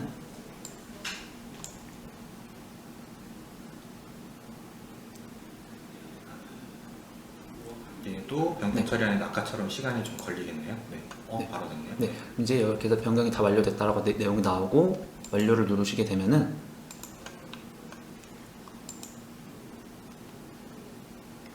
지금 여기 밑에 바로 쪽에 반영이 보시면은 되네요. 네. 이제 4코어 16기가로 반영이 됐고, 여기 위쪽에 이거의 경우는 아마 리플래시나 여기 조회 쪽 한번 눌러 보시면은 이렇게 변경되시는 게 네. 보일 수 있으실 겁니다. 네. 왜냐면 기존에 만약에 뭐 아파치라든지 웹서비스라든지 이런 부분들을 다 세팅을 한 후에 스펙만 올리는 거기 때문에 그냥 스펙만 바뀔 뿐이지 내부에 유지되고 있는 서비스는 다 동일하게 유지되고 있다라고 생각하면 되는 걸까요? 네네, 맞습니다. 네. 그러면은 스펙 변경되고 서버 시작까지 되는 거 이제 절차로 확인했습니다. 그다음에 이제 이 부분은 이제 보통은 스케일업이라고 이제 표현을 하는데 뭐 이제 스케일 아웃이라는 방식도 있잖아요. 여러 개 서버를 더 추가해서 할 때 네네. 그럴 때 로드 밸런서라는 개념이 있던데 네. 거기에 대해서 설정하는 법에 대해서 좀 알려주시겠어요? 네, 로드 밸런스의 경우에는 여기 위쪽에 탭에 있는데 이거의 경우는 이제 서버 두 대가 요 하나의 IP를 이용해서 같은 서비스를 구동시킬 때 많이 사용하는 그런 방식이라고 보시면 되시고요. 지금 현재는 이제 로드 밸런싱이 이제 아무것도 이제 없기 때문에 우측에 있는 로드 밸런서 신청을 눌러서 이제 이렇게 보시면은 현재 서버가 있는 존이 이렇게 나오고요. 네. 그 다음에 이것도 동일하게 네트워크 그룹을 따로 신청할 수 있기 때문에 현재 서버가 들어가 있는 존으로 잘 되어 있는지 다시 한 번 더 확인이 필요하고요.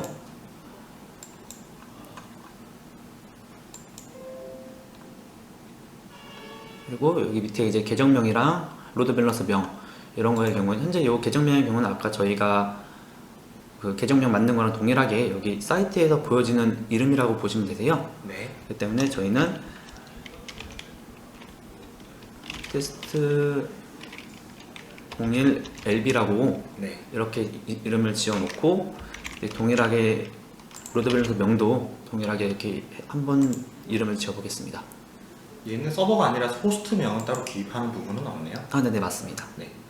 하고 이제 여기서 보시면은 이제 신규 IP 할당이라고 이렇게 있으신데 이게 VIP라고 보시면 되세요. 네. 네, 그렇기 때문에 만약에 뭐 두 번째 로드 밸런서를 신청할 때 만약에 지금 현재 저희가 80으로 신청을 해도 나중에 443이나 이런 것도 같이 신청을 하실 수 있으신데 그럴 때 만약에 동일 IP로 이제 저희 신청을 하고 싶다라고 하신 경우에는 이 서비스 IP를 이제 누르시면은 기존 IP가 하나가 또 더 추가적으로 나오실 거니까 그거를 클릭을 해가지고 이제 서로 분리되지 않게 잘 이렇게 하나의 IP에서 정상적으로 서비스 될 수 있게 하시는 부분 좀 유의해 주시면 될 것 같습니다. 네. 포트는 사용될 포트를 기입하면 되는 거죠? 네네, 맞습니다. 사용자 포트는 80으로 기입해 주시고 현재 타입은 HTTP 저희가 이제 80으로 어차피 서비스를 테스트를 구현을 해드릴 거기 때문에 HTTP로 잡아주시면 되실 것 같으시고요. 그 다음에 이 로드 밸런싱 옵션이라는 게 있는데 이거의 경우에는 이제 많이 사용하시는 게 소스 IP 해시 방식을 많이 사용을 하시고 만약에 뭐 세션 요지나 뭐 이런 부분이 필요 없으시다고 하시는 부분은 이런 고객사들이나 아니면은 우리는 서버 두 대인데 무조건 한 번씩 들어가게 해주세요 라고 하시는 분들의 경우에는 이 라운드 로빈으로 설정해서 이제 이 LB를 신청해 주시면 될 것 같습니다. 네. 항목은 보시면은 아마 네트워크 쪽 용어이기 때문에 한 번씩 검색을 해보시면 될 것 같아요. 여기는 뭐 해시 방식이라든지 말씀 주신 것처럼 라운드 로빈은 한 번씩 번갈아 가면서 하는 거, 그다음에 리스트 커넥션은 가장 적은 쪽으로 먼저 밸런스 쪽으로 몰아버리는 거, 그다음에 반응 속도가 제일 낮은 걸로 이제 리스트 리스폰스 이런 형태로 되어 있으니까 가장 많이 사용하는 형식 자체가 IP 해시 방식이다 라는 부분만 알고 진행하시면 될 것 같습니다. 그리고 요 밑에 있는 요 헬스 체크 프로토콜이라고 있는데 이거의 경우에는 이제 HTTP로 하신 경우에는 요 index.html이라는 요 폴더가 이제 요게 구동되는데 꼭 저 파일이 있고 저 파일이 열려야지만 정상으로 인식을 하는 거고 HTTPS도 동일하다고 보시면 되시고요. 네. 그래서 이거의 타입은 경우는 이제 TCP로 해주시는 게 제일 무난하다고 저는 보고 있는데요. 네. 이 TCP라는 게 서버 내에 이제 제가 위쪽에서 서비스 포트로 설정해 놓은 해당 포트가 정상적으로 리스닝이 되어 있으면 정상으로 인식하는 경우여서요. 네. 해당 경우에는 이제 TCP로 해주시는 게 제일 무난할 거라고 저는 생각되고 있습니다. 네. 여기 계정명이 날라갔는데 다시 한번 신청해서 80 포트를 해서 실제로 로드 밸런서 설정까지 해보도록 하겠습니다. 다음 버튼. 그래서 포트 정보. 여기 이쪽에도 이제 저희가 앞단에서 설정한 내용을 다 이제 간략하게 보여주고 있으니까 이 부분을 한번 확인해 주시고 서비스 신청을 눌러주시면 될 것 같습니다.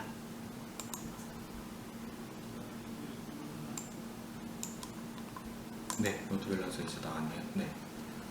지금 현재 상태가 대기여가지고 상태가 이제 사용으로 변경될 때까지 조금만 기다려주시면 될 것 같습니다.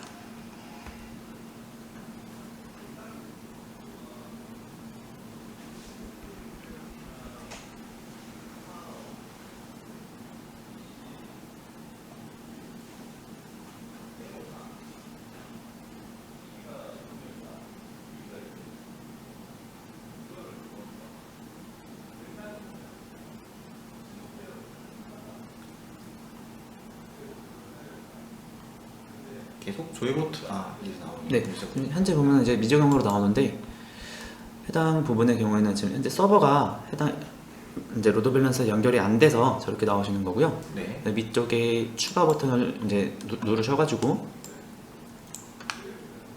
현재 어떤 서버를 연결할 건지 현재 저희가 린수 서버를 세팅했기 때문에 린수 서버를 선택을 해주시고 이제 퍼블릭 IP는 현재 저희가 기본으로 받은 IP 네. 그리고 포트는 아까 저희가 설정해 놓은 80 포트로 이렇게 설정해 주시고요. 그 다음에 적용 버튼을 눌러 주시면은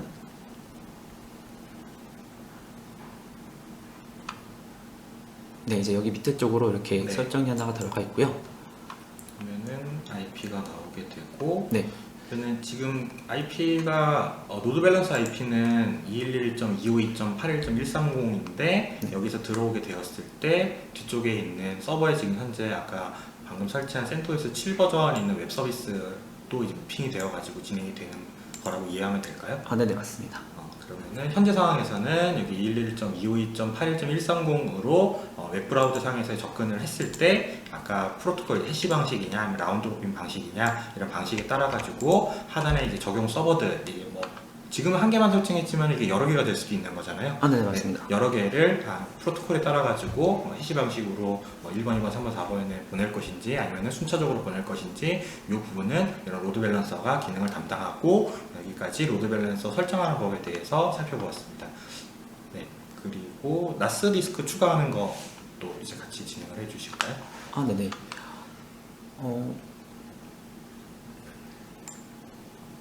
그래서 이제 여기 옆에 보시면은 로드 밸런서 탭 옆에 나스 볼륨이라고 하나가 이렇게 있으세요. 이게 현재 디스크라고 하시면은 두 가지 종류가 있으신데 이 나스가 있고 여기 디스크 볼륨이라고 이렇게 보이시는 게 있으실 거예요. 네. 이 디스크 볼륨의 경우에는 실질적으로 물리 서버로 말씀을 드리는 경우 서버에 디스크를 장착하시는 그런 방식이라고 보시면 되시고요. 네. 그다음에 이 나스 볼륨이라고 하시는 거는 이제 공용으로 해서 좀 용량 큰 이제 디스크를 이제 하나를 신청한다 뭐 이제 이런 식으로 생각을 해주시면 될 것 같아요. 네. 근데 보통 이런 이제 서버들에 대해서는 이 디스크 볼륨을 많이 사용을 하시고 이제 여러 대의 서버에서 같은 페이지나 이런 거를 띄우시거나 좀 그런 쪽으로 많이 사용을 하시는 경우에는 나스 볼륨을 많이 사용을 하시고 있어서 네. 우선 두 개 다 우선 말씀을 드리겠습니다. 네. 네, 우선 요 디스크 볼륨이라고 되어 있으신 부분을 이제 클릭을 하시고 우측에 디스크 신청을 눌러 보시면은 현재 이제 아까 저희가 VM 신청했던 거랑 동일하게 네트워크 그룹 선택하시는 게 나오시고 이거의 경우에는 저희가 현재 신청된 이제 그룹을 선택을 해 주신 다음에 이제 여기 밑에 보시면 디스크 종류라고 있으세요. 네. 이 디스크 종류의 경우에는 일반 HDD가 있고 HDD 프로비언드가 있고 SSD 서버가 있고 SSD M2 존이라는 게 이렇게 네 가지가 있으신데 HDD는 말 그대로 저희가 일반적으로 알고 있는 일반 하드라고 보시면 되시고 네. 이제 나머지는 다 SSD라고 보시면 되시는데 이거에 이렇게 세 가지의 약간의 차이점이 이 이제 프로비전드의 경우에는 저는 쭉 기입을 하고 좀 네. 보여드리겠습니다. 그리고 이제 디스크 용량을 좀 적게 설정을 제일 낮은 걸로 선택을 하신 다음에 저 이제 프로비전드의 경우에는 SSD의 경우에서 이제 속도라는 게 이제 IOPS라고 불려지는 게 있는데 그 최소 IOPS를 보장해주는 이제 그런 옵션이 들어가 있으세요. 네. 그렇기 때문에 이 IOPS를 선택을 하게 되면은 일반 이제 저 HD보다는 금액이 많이 비싸지는 좀 그런 게 있어서 전 제일 낮은 6,000 IOPS를 선택을 했을 때는 이제 금액이 이거 두 개가 더해진 값이 나오게 되는데 네. 실질적으로 보시면은 좀 이렇게 높다라는 걸 좀 보실 수 있으실 거세요. 네. 그렇기 때문에 요 M2 존을 사용하시는 분들께만 좀 이제 저희가 많이 연결을 해드리고 있는 SSD M2 존이라는 게 있어요. 네. 이것도 SSD이긴 하지만 아까 저 풀옵젠드처럼 이제 IOPS를 최소로 이렇게 보장을 하지는 못하지만 실질적으로 SSD를 사용을 해가지고 이제 일반 HD보다는 빠르게 네. 이렇게 사용하실 수 있는 이런 종류가 있으시니까 M2 존을 이제 사용하시는 분들께서는 요 이제 디스크를 사용하시는 게 조금 더 이제 좋다고 이제 전 말씀드리고 싶습니다. 네. 그러면 M2 존으로 해서 한번 생성하는 거를 보여주시면 될 것 같아요. 아, 네.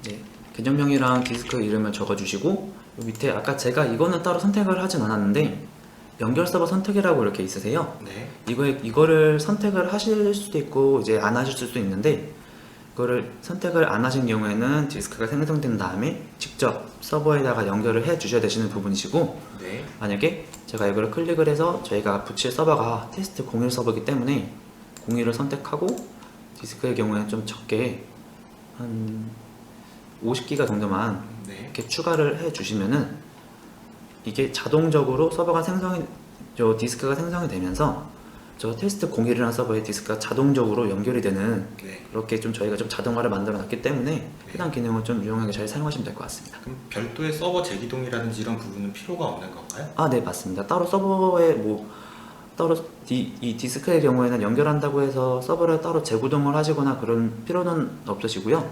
재구동을 만약에 꼭 하셔야 되시는 게 있으신데 만약에 저 연결 서버 선택을 잘못 선택하신 경우에는 이 디스크를 분리를 하게 될 때는 서버를 한번 아까처럼 정지를 한번 한 다음에 분리를 해야 되는 네. 그런 약간의 불편이 있기 때문에 저 연결 서버 선택을 하실 때는 한 번 더 서버를 확인하시고 이제 진행해 주시는 게 좋을 것 같습니다. 그러면은 디스크 자체는 현재 지금 푸티에 붙어 있는 상황이잖아요, 서버에. 네. 그러면은 뭐 보통은 이제 디스크 잘 붙어 있는 거 확인할 때 DF-HK 이렇게 해서 들어가게 되는데 네.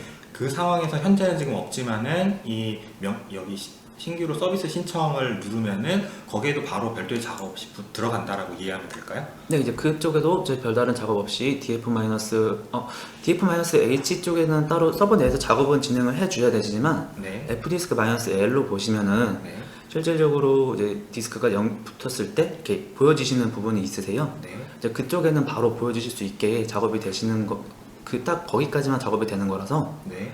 이 부분만 유의해 주시면 될 것 같습니다. 네. 그럼 F디스크 상황에서 한번 이전 네. 비포 애프터를 해서 네. 보여주시고 네. 이쪽은 넘어가면 될 것 같습니다. 일단 먼저 끊겼네요. 아까 저희가 서버를 한번 정지를 네. 해가지고 네.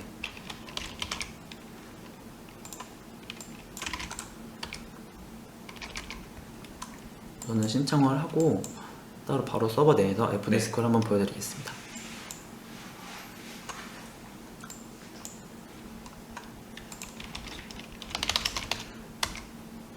지금 보시면은 F디스크-L로 딱 치시면은 현재 루트 디스크밖에 이렇게 나오는 딱 이렇게 루트 디스크만 나오는 거를 이렇게 보실 수 있으신데요. 네. 여기 지금 만들어지는 네. 중이라서 그런 거죠? 네네, 맞습니다. 그리고 여기서 제가 서버 내에서 따로 연결하고 뭐 파티션 잡고 하시는 부분에 대해서는 이제 찾아보시면 조금씩 나오지긴 하시는데 이제 클라우드 서버라는 것 자체도 이제 물리 서버랑 동일한 개념이기 때문에 네. 실질적으로 물리 서버에서는 뭔가 디스크 용량이 부족하거나 이러는 경우 이제 디스크를 이제 데이터를 이전을 해서 교체하시는 방법을 많이 사용들 하시는 걸로 알고 있어요. 네. 근데 이 클라우드에서 이제 장점이 이제 있다라고 하시면은 이제 요 디스크 자체를 LVM이라는 이제 그런 모드로 묶어 주시면은 네. 따로 뭐 서버에 서버를 오프하거나 디스크 용량이 큰 걸 붙였다가 뭐 기존 걸 떼거나 이런 거 없이 그냥 기존 현재 있는 용량을 이렇게 늘려서 사용이 가능한 부분이 있으니까 이 부분도 참고해 주시면 좋을 것 같습니다. 네, LVM은 이제 로지컬 볼륨 매니저라고 해서 리눅스의 이제 디스크 관리 기술 중에 하나로 알고 있습니다. 그러니까 처음에 만들 때부터 LVM으로 만들어 두면은 디스크 추가라든지 이런 부분에 대해서 서버 종료 없이 쓸 수 있다라고 하는 그런 장점에 대해서 지금 얘기해 주신 것 같고요. 디스크 붙이는데 좀 여기는 시간이 좀 걸리네요. 이게 아마 지금 생성되는 것까지도 지금 생성이 조금 시간이 걸리는 것 같습니다. 네, 그러면은 생성되는 시간 동안 아까 그 하다가 말했던 그 윈도우 서버 쪽 있잖아요. 네. 그쪽에 원격 데스크탑 형태로 아마 접속이 될 것 같은데 어떻게 접속을 하고 관리하면 되는지 병행해서 진행을 한번 해서 말씀을 드리면 될 것 같아요. 윈도우 서버도 아까 리눅스 서버와 동일하게 이제 접속을 해야 되기 때문에 아까 저희가 포트 포워딩을 했던 탭이 이제 네트워크 탭으로 들어오셔서 기본 IP 클릭해 주시고 왼쪽 하단에 포트 포워딩이라는 걸 눌러 주시면은 현재 저희가 리눅스 서버만 이렇게 세팅한 게 보이시고 우측에 추가를 이렇게 눌러 보시면은 아까 위쪽에 있는 기본 IP가 하나가 나오시고 그리고 여기 서버 단에서 저희가 아까 신청해 놓은 윈도우 서버를 클릭해 주시면은 이제 요 화면 자체가 이제 윈도우 쪽으로 좀 이렇게 맞춰지시는 게 좀 있으세요? 네. 그렇게- 아까는 네. 22번이었는데 여기서는 기본 포트는 3389로 되어 있네요. 네, 그리고 여기 서비스 자체도 아까의 경우에는 SSH로 나오실 건데 네. 지금은 원격 접속이라고 나오시고 요거의 경우에도 이제 동일하게 3389로 해 주셔도 되시지만 3389의 경우에는 이제 디폴트 포트로 이제 많이 알려진 포트여서 기본 포트가 아닌 좀 다른 포트로 사용하시는 걸 저는 역시나 권장드리고 있습니다. 네. 저는 테스트를 우선은 하는 거기 때문에 저는 기본이랑 동일하게 네. 잡아놓고 우선은 보여드리겠습니다.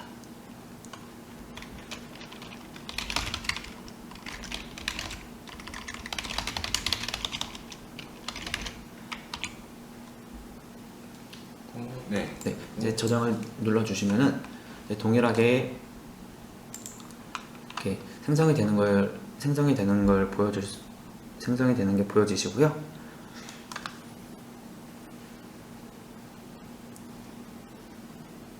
접속을 할 때에는 그 윈도우에 기본으로 내장되어 있는 원격 데스크탑을 이용을 하면 되는 거죠? 아, 네네, 맞습니다. 네. 그리고 밑에 포트 포워딩이 이제 생성이 된과 동시에 밑에 방화벽에도 룰은 자동으로 아마 추가가 되는 걸로 제가 알고 있고요. 네. 네. 그래서 이거의 경우에도 동일하게 출발지를 제한을 해서 사무실에서만 접속을 하시는 경우에는 사무실만 잡아놓으시는 게 좋으시고요. 만약에 뭐 다른 데서 사용을 해야 된다라고 하시면은 그쪽 IP를 확인해서 추가를 하신 다음에 사용하시는 걸 권장드립니다. 네. 지금 늘어났네요. 네. 원격 데스크톱이라고 하시면은 이제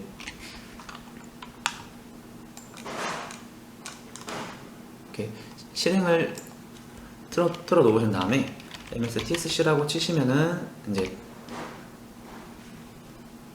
이렇게 원격 데스크톱이 이렇게 바로 열리시는데 여기서는 이제 아까 저희 공인 IP 주소와 저희가 공개 포트로 이제 설정했던 포트를 이용해가지고 접속을 해주시면 되시고요. 위에 211.43.12.36이죠? 네. 그리고 33 포트의 저 이제 3389의 경우에는 디폴트 포트이기 때문에 따로 뒤에다가 이렇게 3389를 이제 입력해 주셔도 되시고 따로 저 부분을 생략해 주셔도 크게 뭐 상관은 없으시니까 해당 부분을 참고해 주시면 될 것 같습니다. 만약에 포트를 임의의 포트로 바꿨을 경우에는 거기에 이제 콜론 한 다음에 해당 포트로 바꿔주면 접속이 되겠네요. 네네, 맞습니다. 네, 접속 한번 해보겠습니다. 네. 아이디의 경우에는 윈도우는 네, 어드미니스트레이터고요. 그다음에 암호의 경우에는 저희가 아직 두 번째 건 아직 암호를 확인을 아직 하지 않은 상태여서 초기 비밀번호 확인이 있으시고 이거를 클릭하시고 해당 비밀번호를 확인해 주시면 될 것 같습니다. 네, 그리고 반드시 별도의 공간에 또 적어놔야 됩니다. 네. 네. 혹은 암호를 들어가서 이제 바꿀 수도 있잖아요. 아, 네네, 맞습니다. 네. 들어가서 이제 자기만의 이제 패스워드를 변경을 해 주신 경우에는 따로 뭐 이렇게 기본 암호를 따로 이렇게 확인해 주실 필요는 없으십니다. 네.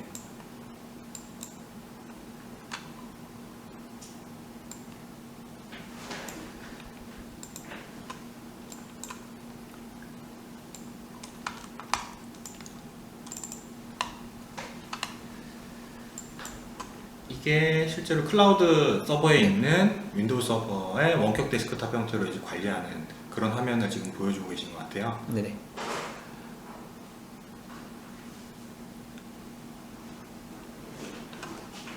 이게 아까 저희가 만들었던 윈도우 2016 서버이고요. 네, 현재 저희가 여기 KT에서 제공해주는 이제 공인 IP를 이용해서 해당 서버에 접속을 하신 거라고 보시면 될 것 같습니다. 네. 윈도우 서버의 그 IIS 설정이라든지 이런 부분은 온라인상에도 매뉴얼에 많이 소개가 되어 있으니까 해당 부분을 이용해서 하셔서 작업하시면 될 것 같고요.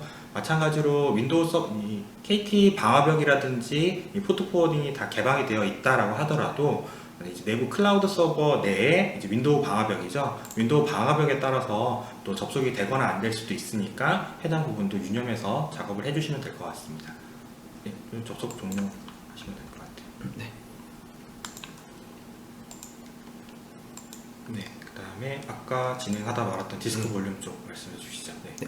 지금 현재 보시면은 사용으로 다 되어 있으시고 연결 서버가 아까 저희가 만들어 놨던 리눅스 서버인 테스트 01로 바로 이렇게 잡혀 있는 게 보이실 거세요. 네. 만약에 저희가 아까 그 부분을 뭐 자동 연결을 선택을 하지 않은 경우에는 여기가 공란으로 나오니까 네. 공란으로 나오고 상태의 경우에는 이제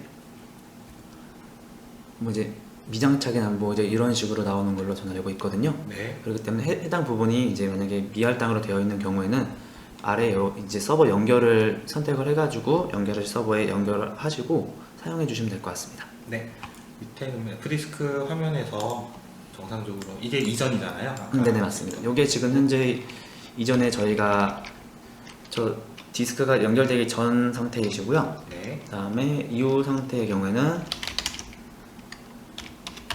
보시면은 아까 저희가 50기가 만들어 놓은 그 디스크가 이렇게 붙어 있는 것을 보여줄 수 있으십니다. 네. 아까는 XVDA 하나만 있었는데 이제 한 개 더 추가가 돼서 XVDA B 형태로 하나 더 추가된 거 네, 확인할 수 있었습니다. 그리고 이건 콘솔을 이제 닫아도 될 것 같고요. 그 다음에 리눅스만 디스크 증설 쪽 말씀드렸으니까 윈도우도 디스크 증설 쪽은 같이 한번 여기 디스크 볼륨 쪽으로 한번 진행을 해주시죠. 네. 네.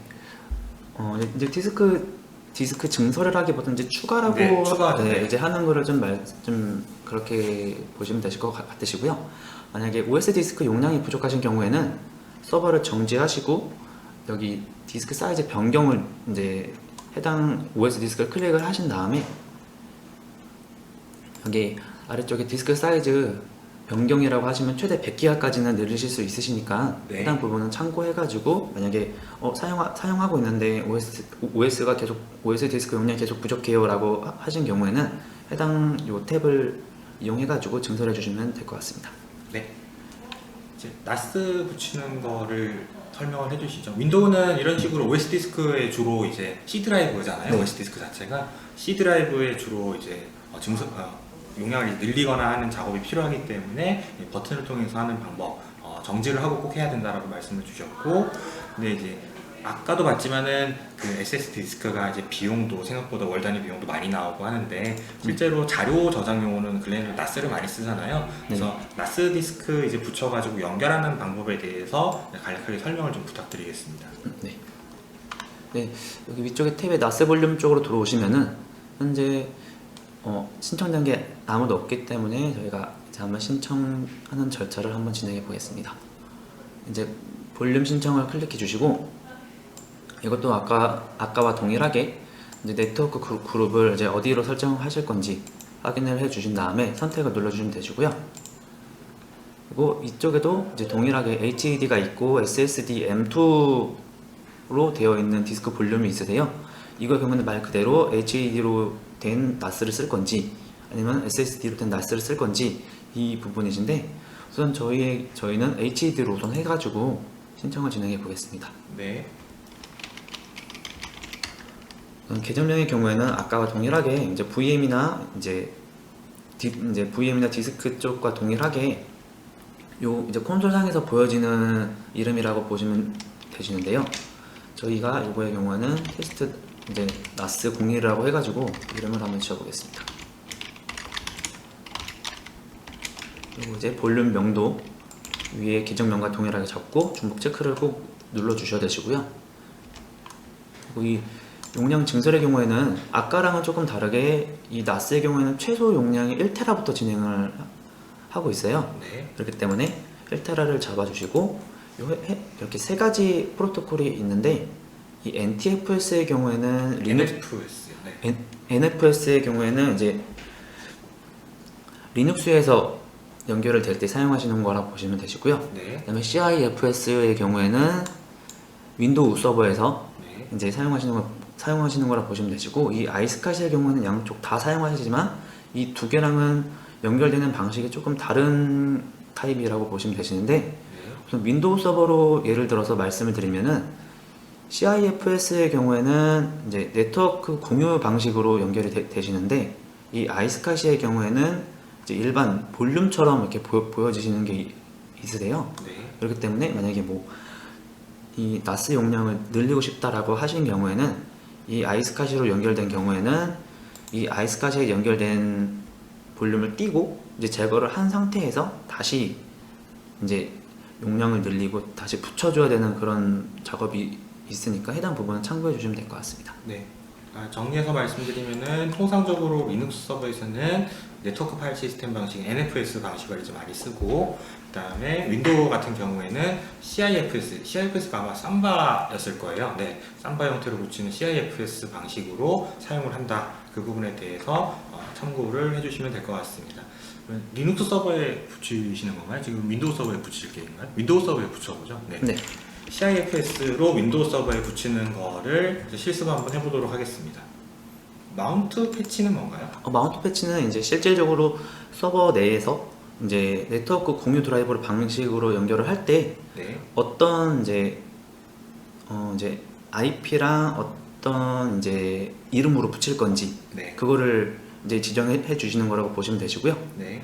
이거의 경우는 저희는 똑같이 위에랑 동일하게 테스트 나스 01로 한번 해가지고 진행을 한번 해보겠습니다. 네.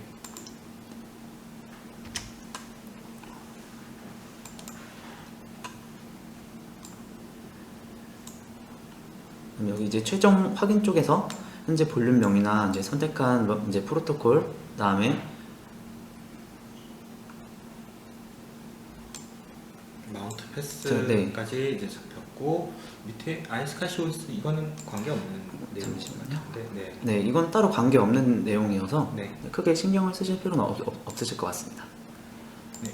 신청하고 실제로 그러면 윈도우 서버에 어떤 식으로 네. 해당 그 나스 스토리지를 마운트하는지에 대해서도 살펴보겠습니다. 그러니까 원격 데스크탑에 다시 들어가야겠네요. 네.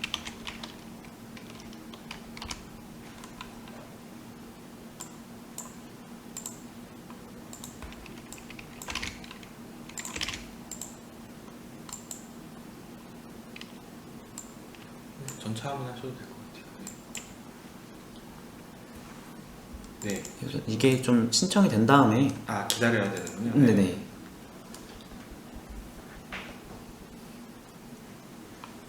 그래서 이거랑 좀 같이 병행해서 볼 수 있게 전체 화면이 아닌 조금 작은 화면으로 다시 틀어드리겠습니다.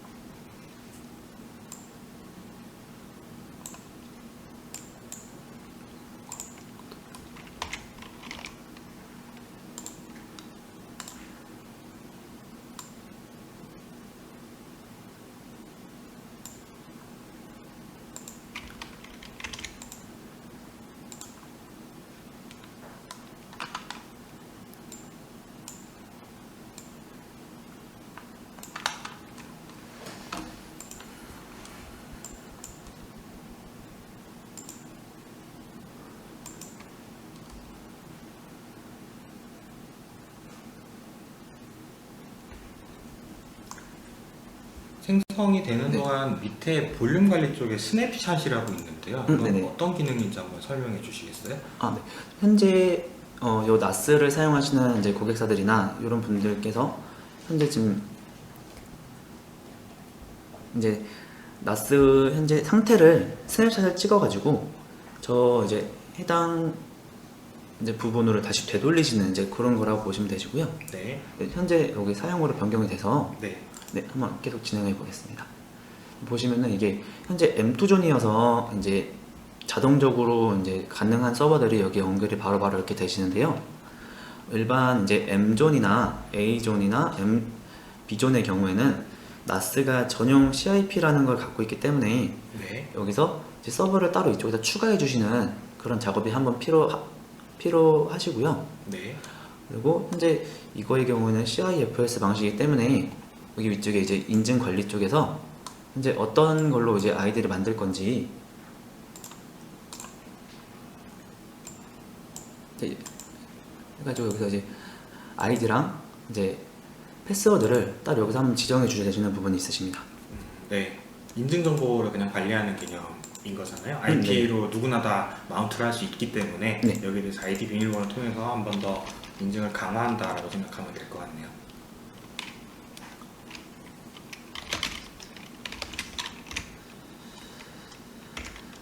저는 이제 아이디의 경우에는 우선은 이제 테스트이기 때문에 테스트 나스로 우선 저는 잡아놨고요. 실제적으로 사용하시는 분들께서는 이제 자기만의 이제 아이디랑 패스워드를 입력해서 사용하시면 될 것 같습니다.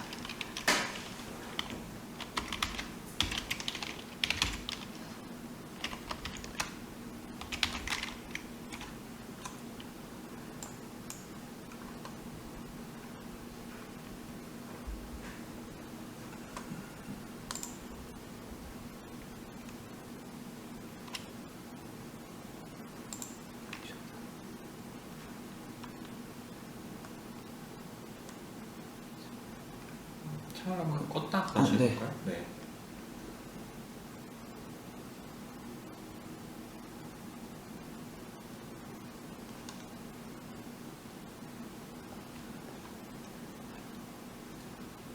저기 밑에도 네, 규칙이 있나? 네, 여기 밑에 규칙이 있는데 제가 여기 규칙을 안 지켜가지고 네. 아마 이제 오류가 났던 걸로 생각이 되고요. 아, 영어 네. 숫자도 이제 없고 뭐 네. 그런 거죠? 네. 특수 문자로 넣어야 되네요. 네. 네.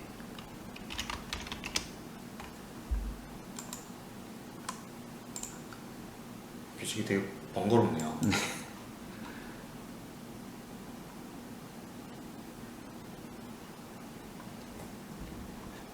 창을 한번 껐다가 네. 다시 한 번 더 해보겠습니다.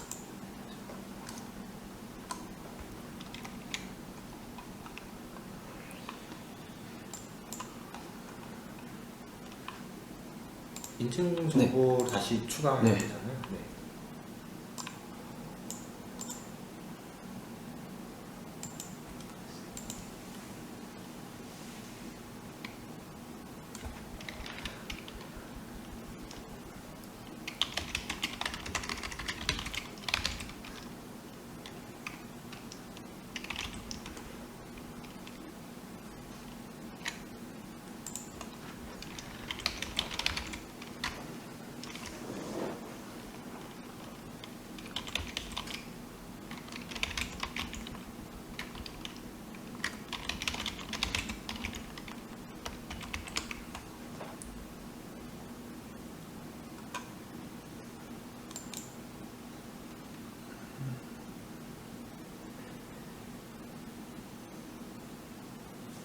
제가 한번 만들어 볼까요? 네. 이거는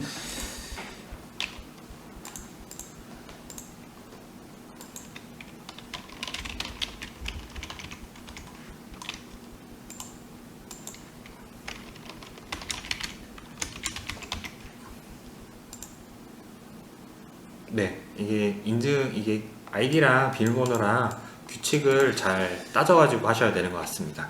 네, 비밀번호는 이제 저만 알고 있는 거고 네. 이제 접속을 할 때 뭐 어떻게 연결을 하면 될까요? 네, 저는 아까 저희가 원격 데스크톱 연결해 놓으신 거에서 이제 내 컴퓨터 쪽에서 우클릭을 하시게 되시면 네트워크 드라이브 연결이라고 이렇게 보이실 거세요. 네, 네, 이거를 클릭해 주시고 해당 폴더명에 여기에 나와 있는 이제 요 이제 마운트 경로를 넣어주시면 되시는데요. 네.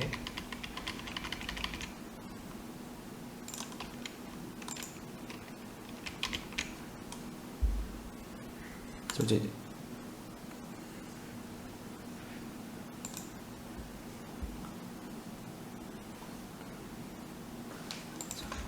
네. 네.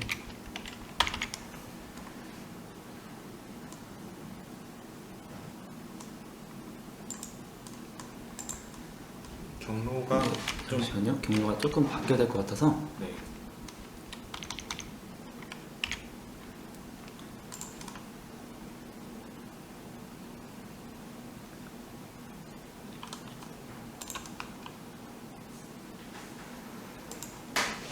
네, 네, 여기에 아까 제가 네.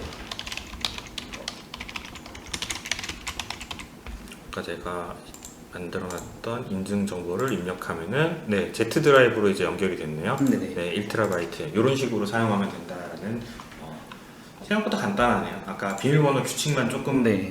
좀 복잡하게 되어 있지만은 그 부분만 하면은 그냥 바로 드라이브 추가해가지고 사용할 수 있는 그런 개념으로 인지를 할 수 있었습니다. 17227 이게 그 내부 IP잖아요. 네네, 맞습니다. 이 같은 존으로 묶여 있거나 같은 네트워크 구성이 되어 있는 클라우드 서버에서만 호출이 되는 개념이고 외부에서는 호출이 안 되는 개념이라고 인지하면 되겠죠? 아, 네, 맞습니다. 네. 그러면 여기까지 설정을 해서 기본적으로 클라우드 환경에 대해서 어떤 식으로 접속을 하고 생성을 하며 변경은 어떻게 하는지 그리고 이제 마지막이 됐으니까 다 디스트로이 해야죠. 네. 네, 어떻게 하면 삭제할 수 있는지에 대해서 하고 그 다음에 GPU 클라우드 쪽으로 넘어가도록 하겠습니다. 네. 다 제가 지금까지 만든 걸 한번 다 삭제를 해주시죠. 네, 알겠습니다. 클라우드 같은 경우에는 사용하면서 개념 자체가 사용을 한 만큼 금액이 과금되는 방식입니다. 그래서 만약에 더 이상 사용이 필요 없어졌을 경우에는 다음과 같은 방식으로 이제 그룹 해지 버튼 누르셔서 디스크 NAS도 이제 자유롭게 삭제를 하실 수가 있고요. 마찬가지로 로드 밸런서 쪽에도 설정을 했던 부분도 더 이상 이제 사용을 하지 않는다라고 했을 때 계속 이제 해지 버튼 삭제를 누르시고 비어 있는 상태가 되면은 해지가 가능하거든요.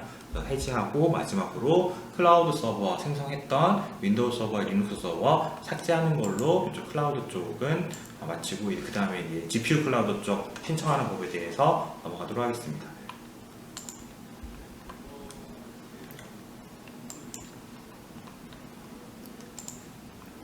항상 정지를 하고 해야 되나 보네요. 네네, 맞습니다. 우선은 서버를 해지하거나 이제 이런 부분에 있어서 무조건 서버를 이제 정지를 해 주셔야 되시고요. 그다음에 아까 디스크 저희가 요 해당 리눅스 서버에 붙여놨는데 요 해당 디스크를 만약 디스크를 제거를 하려고 해도 꼭 서버 정지는 필요한 부분이라 네. 만약에 뭐 해지나 이런 부분이 있을 때는 꼭 정지를 하시고 진행해 주시면 될 것 같습니다.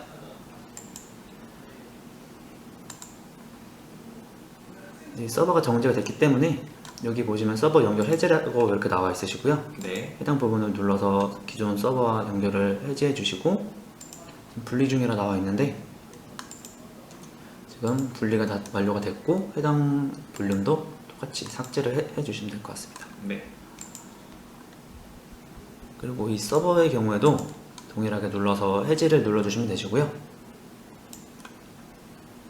이거에서 지금 여기 보시면 이제 즉시 해지가 있고 이제 즉시 해지를 체크하는 부분이 있고 아닌 부분이 있는데 이거를 체크를 하시게 되면은 해당 사용했던 계정명을 바로 사용하실 수 있고 만약에 체크를 안 하신 경우에는 3일에서 한 일주일 정도 있다가 동일 계정명을 사용할 수 있으시니까 해당 부분은 참고해 주시면 될 것 같습니다. 네.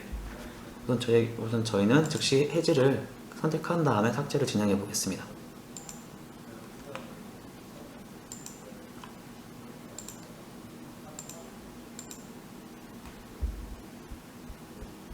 네, 이런 식으로 조금 더 기다리면은 다 삭제가 되는 거 이렇게 확인하면 될 것 같고요.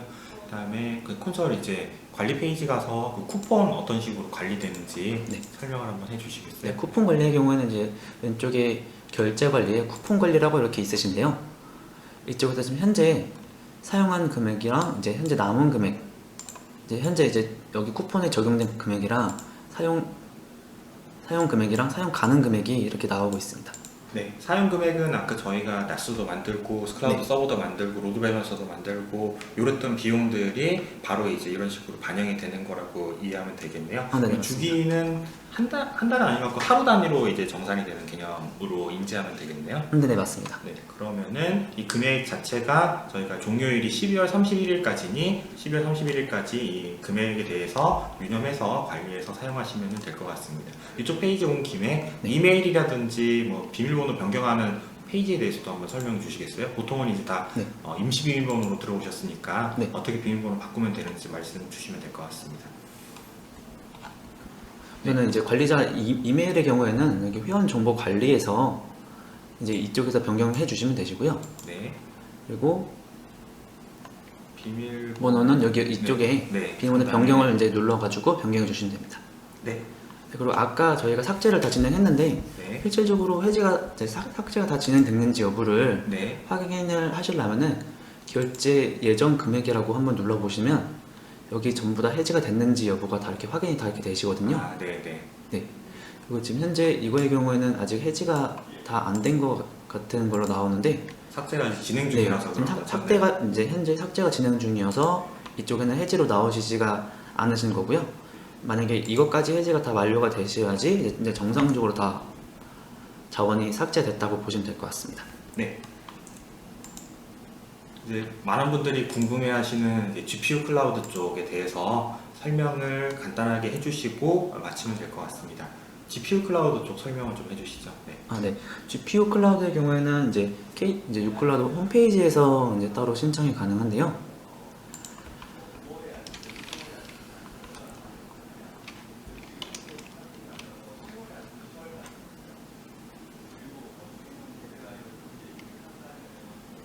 주소 찾는데 시간이 걸리네요. 네.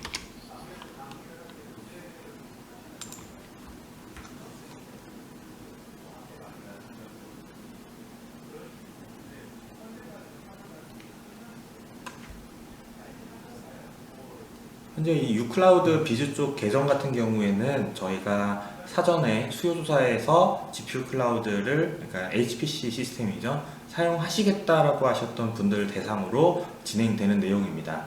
근데 뭐 추가적으로 더 사용을 원하시는 분들은 저희 사무국 메일로 연락을 주시면은 이쪽에 아이디를 저희가 발급받아서 사용을 하실 수 있도록 제공을 해 드릴 예정입니다.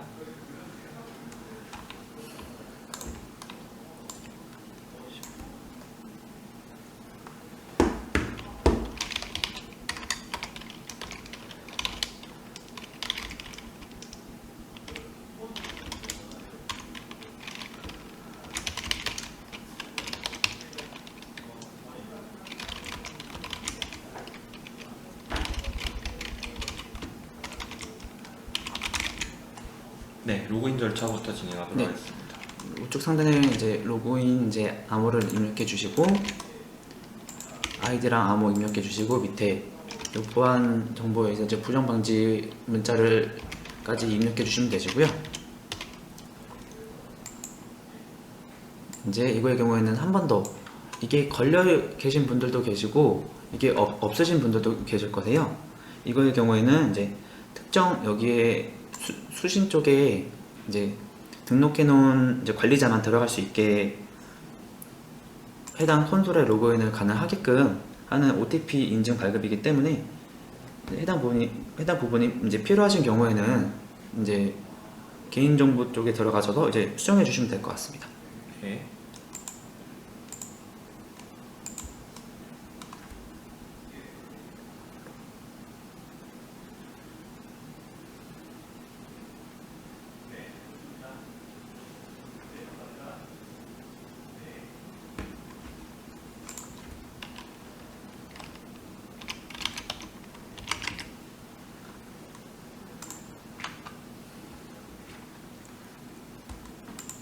네, 이렇게 로그인 다 이렇게 정상적으로 되면은 이쪽에 클라우드 콘솔이라고 이렇게 버튼이 있으실 거세요. 네. 이 버튼을 클릭해 주시고 이제 왼쪽 탭에서 클라우드 서버 리스트에 들어오셔서 서버 생성을 눌러주시면 되시는데 여기도 동일하게 서버 명이랑 호스트 명을 입력해 주시고, 우선은 저희는 테스트로 GPU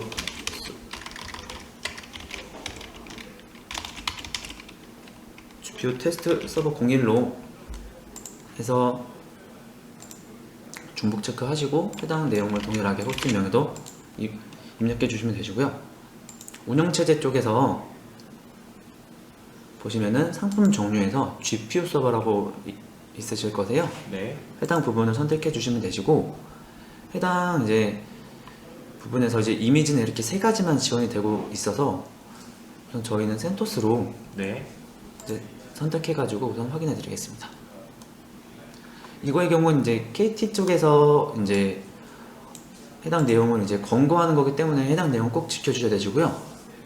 이것도 아까와 동일하게 커널 업데이트나 이런 부분을 하지 말라는 그런 내용이기 때문에 뭐 커널을 뭐 마음대로 뭐 이렇게 변경을 하시거나 줌 업데이트를 하시거나 뭐 아니면 apt 개수로 일단 뭐 커널 버전을 올리시는 그런 작업은 진행을 안 해주시는 것을 권장드립니다. 네. 하고 이제 동일하게 확인을 눌러주시고요. 뭐 이거의 경우에는 이제 KT 쪽에서 이제 기본적으로 설정을 해놓은 해당 내용이기 때문에 이건 한 번씩 참고해 주시면 될 것 같습니다. 네. 그리고 이제 요금제인데요.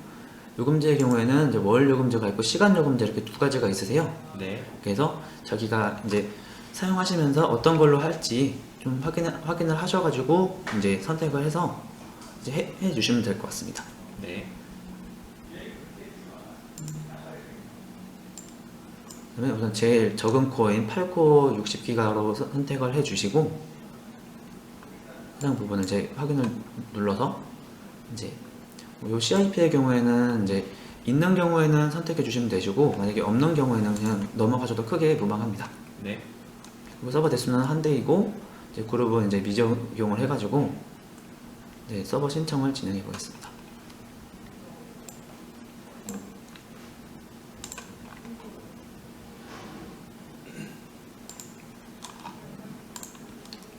서버명 위쪽. 그걸 하나 지우고 진행해 보겠습니다.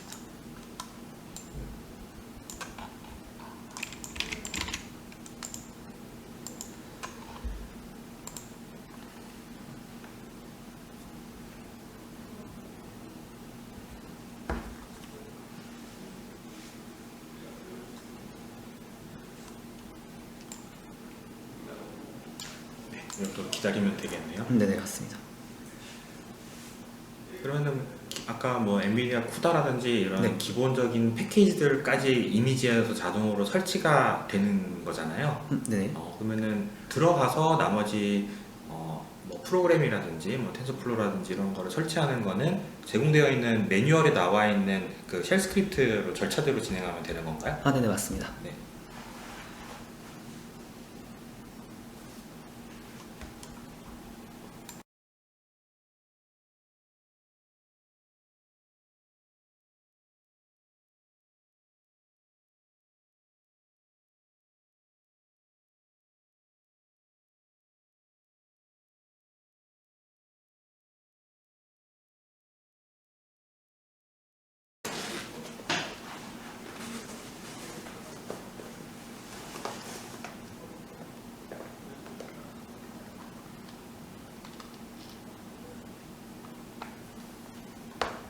참고로 GPU 서버 같은 경우에는 아까 잠깐 나왔지만은 그 사용 금액이 조금 이제 많이 있는 관계로 계획성 있게 사용하시는 것을 권장을 드리겠습니다. 생성이 되는 동안 좀 시간이 오래 걸리는 것 같은데 저희 그때 실제로 이제 클라우드 쪽에 이제 문의사항이라든지 이런 부분이 있을 때 게시판 형태로 질문을 남기잖아요. 네네. 어떤 식으로 남기는지 그 절차를 좀 설명을 해주시겠어요? 아, 네.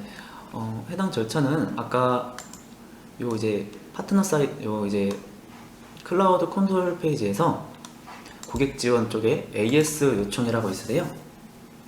이쪽 우측에 글쓰기를 누르셔가지고 해당 내용을 이제 이제 뭐 만약에 메일 주소를 받으시는 분이 변경이 되시면은 이쪽 부분을 수정해 주시면 되시고 현재 관련 계정을 같이 이제 선택해 주셔서 제목이랑 해당 내용을 적어가지고 이제 등록을 눌러주시면 저희한테 문의가 들어오니까 저희가 확인하고 해당 내용은 따로 이제 안내해 드립니다. 네, 저희가 메일로도 한번 공지 드렸다시피 이 부분은 클라우드 시스템에 관해서 이제 질의를 남겨주시는 부분이고, 예를 들어서 아파치를 새로 설치해 주세요 라고 하는 프로그램 운영 구성에 대한 질의는 받고 있지 않고 있습니다. 이 부분은 양해를 좀 부탁드리겠습니다.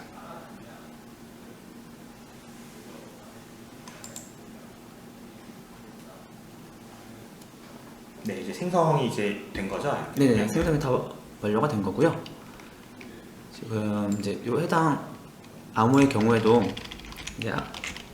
이제 요 콘솔에서는 해당 내용을 이제 닫으면은 바로 이제 사라지기 때문에 요 이제 확인되는 패스워드의 경우에도 이제 한번 이렇게 이쪽에다 이렇게 내용을 한번 백업을 해가지고 초기 암호를 백업해 주신다고 보시면 될 것 같습니다. 네.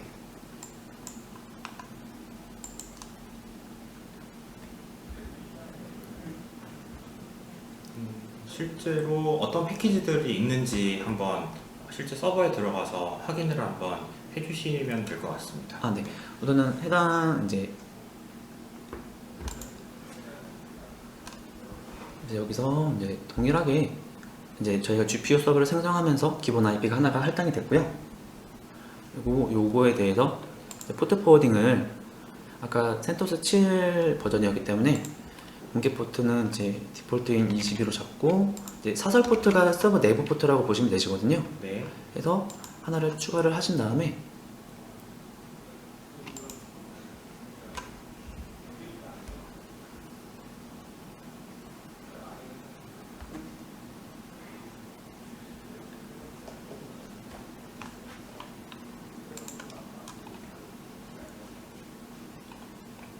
코딩 됐고, 네. 방화벽도 자동으로 그럼 열리는 건가요? 아, 네, 맞습니다. 네.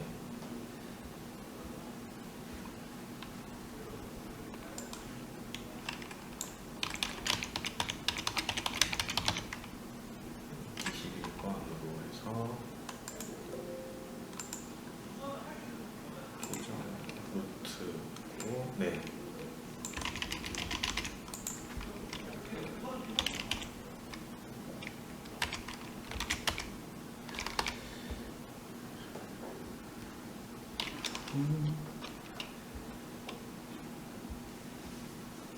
이제 실제로 이제 어떤 식으로 설정이 되어 있고 패키지 리스트 어느 곳에 쉘 스크립트가 있는지까지 보여드리면 될 것 같습니다.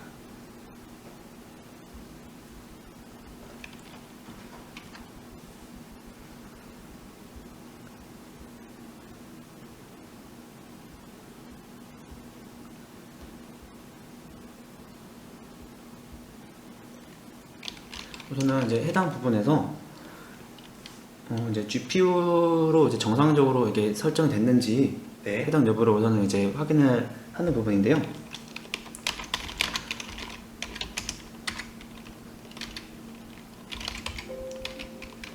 이제 이렇게 USR 빈에 NVIDIA SMI라고 이렇게 치시면은 이제 조금 이걸 늘려가지고 보여드리겠습니다. 이렇게 하시면은 현재 요 이제 GPU라고 되어 있는 요 부분으로 지금 현재 해당 서버가 GPU 서버라는 것을 확인하실 수 있으시고요. 네. 그다음에 요 테슬라 K80이라는 GPU 그래픽 카드로 현재 이게 구동 중이라는 것을 이제 보실 수 있으십니다. 네. 일단 연결은 제대로 잘 되는 거는 네. 이제 이 명령어로 확인을 할 수가 있고, 네. 명령어 집합되어 있는 부분이나 이런 거는 저희가 메일로 보내드린 그 KT GPU 서버 설치 매뉴얼 참고해 주시면 될 것 같습니다. 네. 그다음에 그 패키지 리스트가 있는 곳이 어딘지만 말씀 주시면 될 것 같거든요. 패키지 리스트요? 네.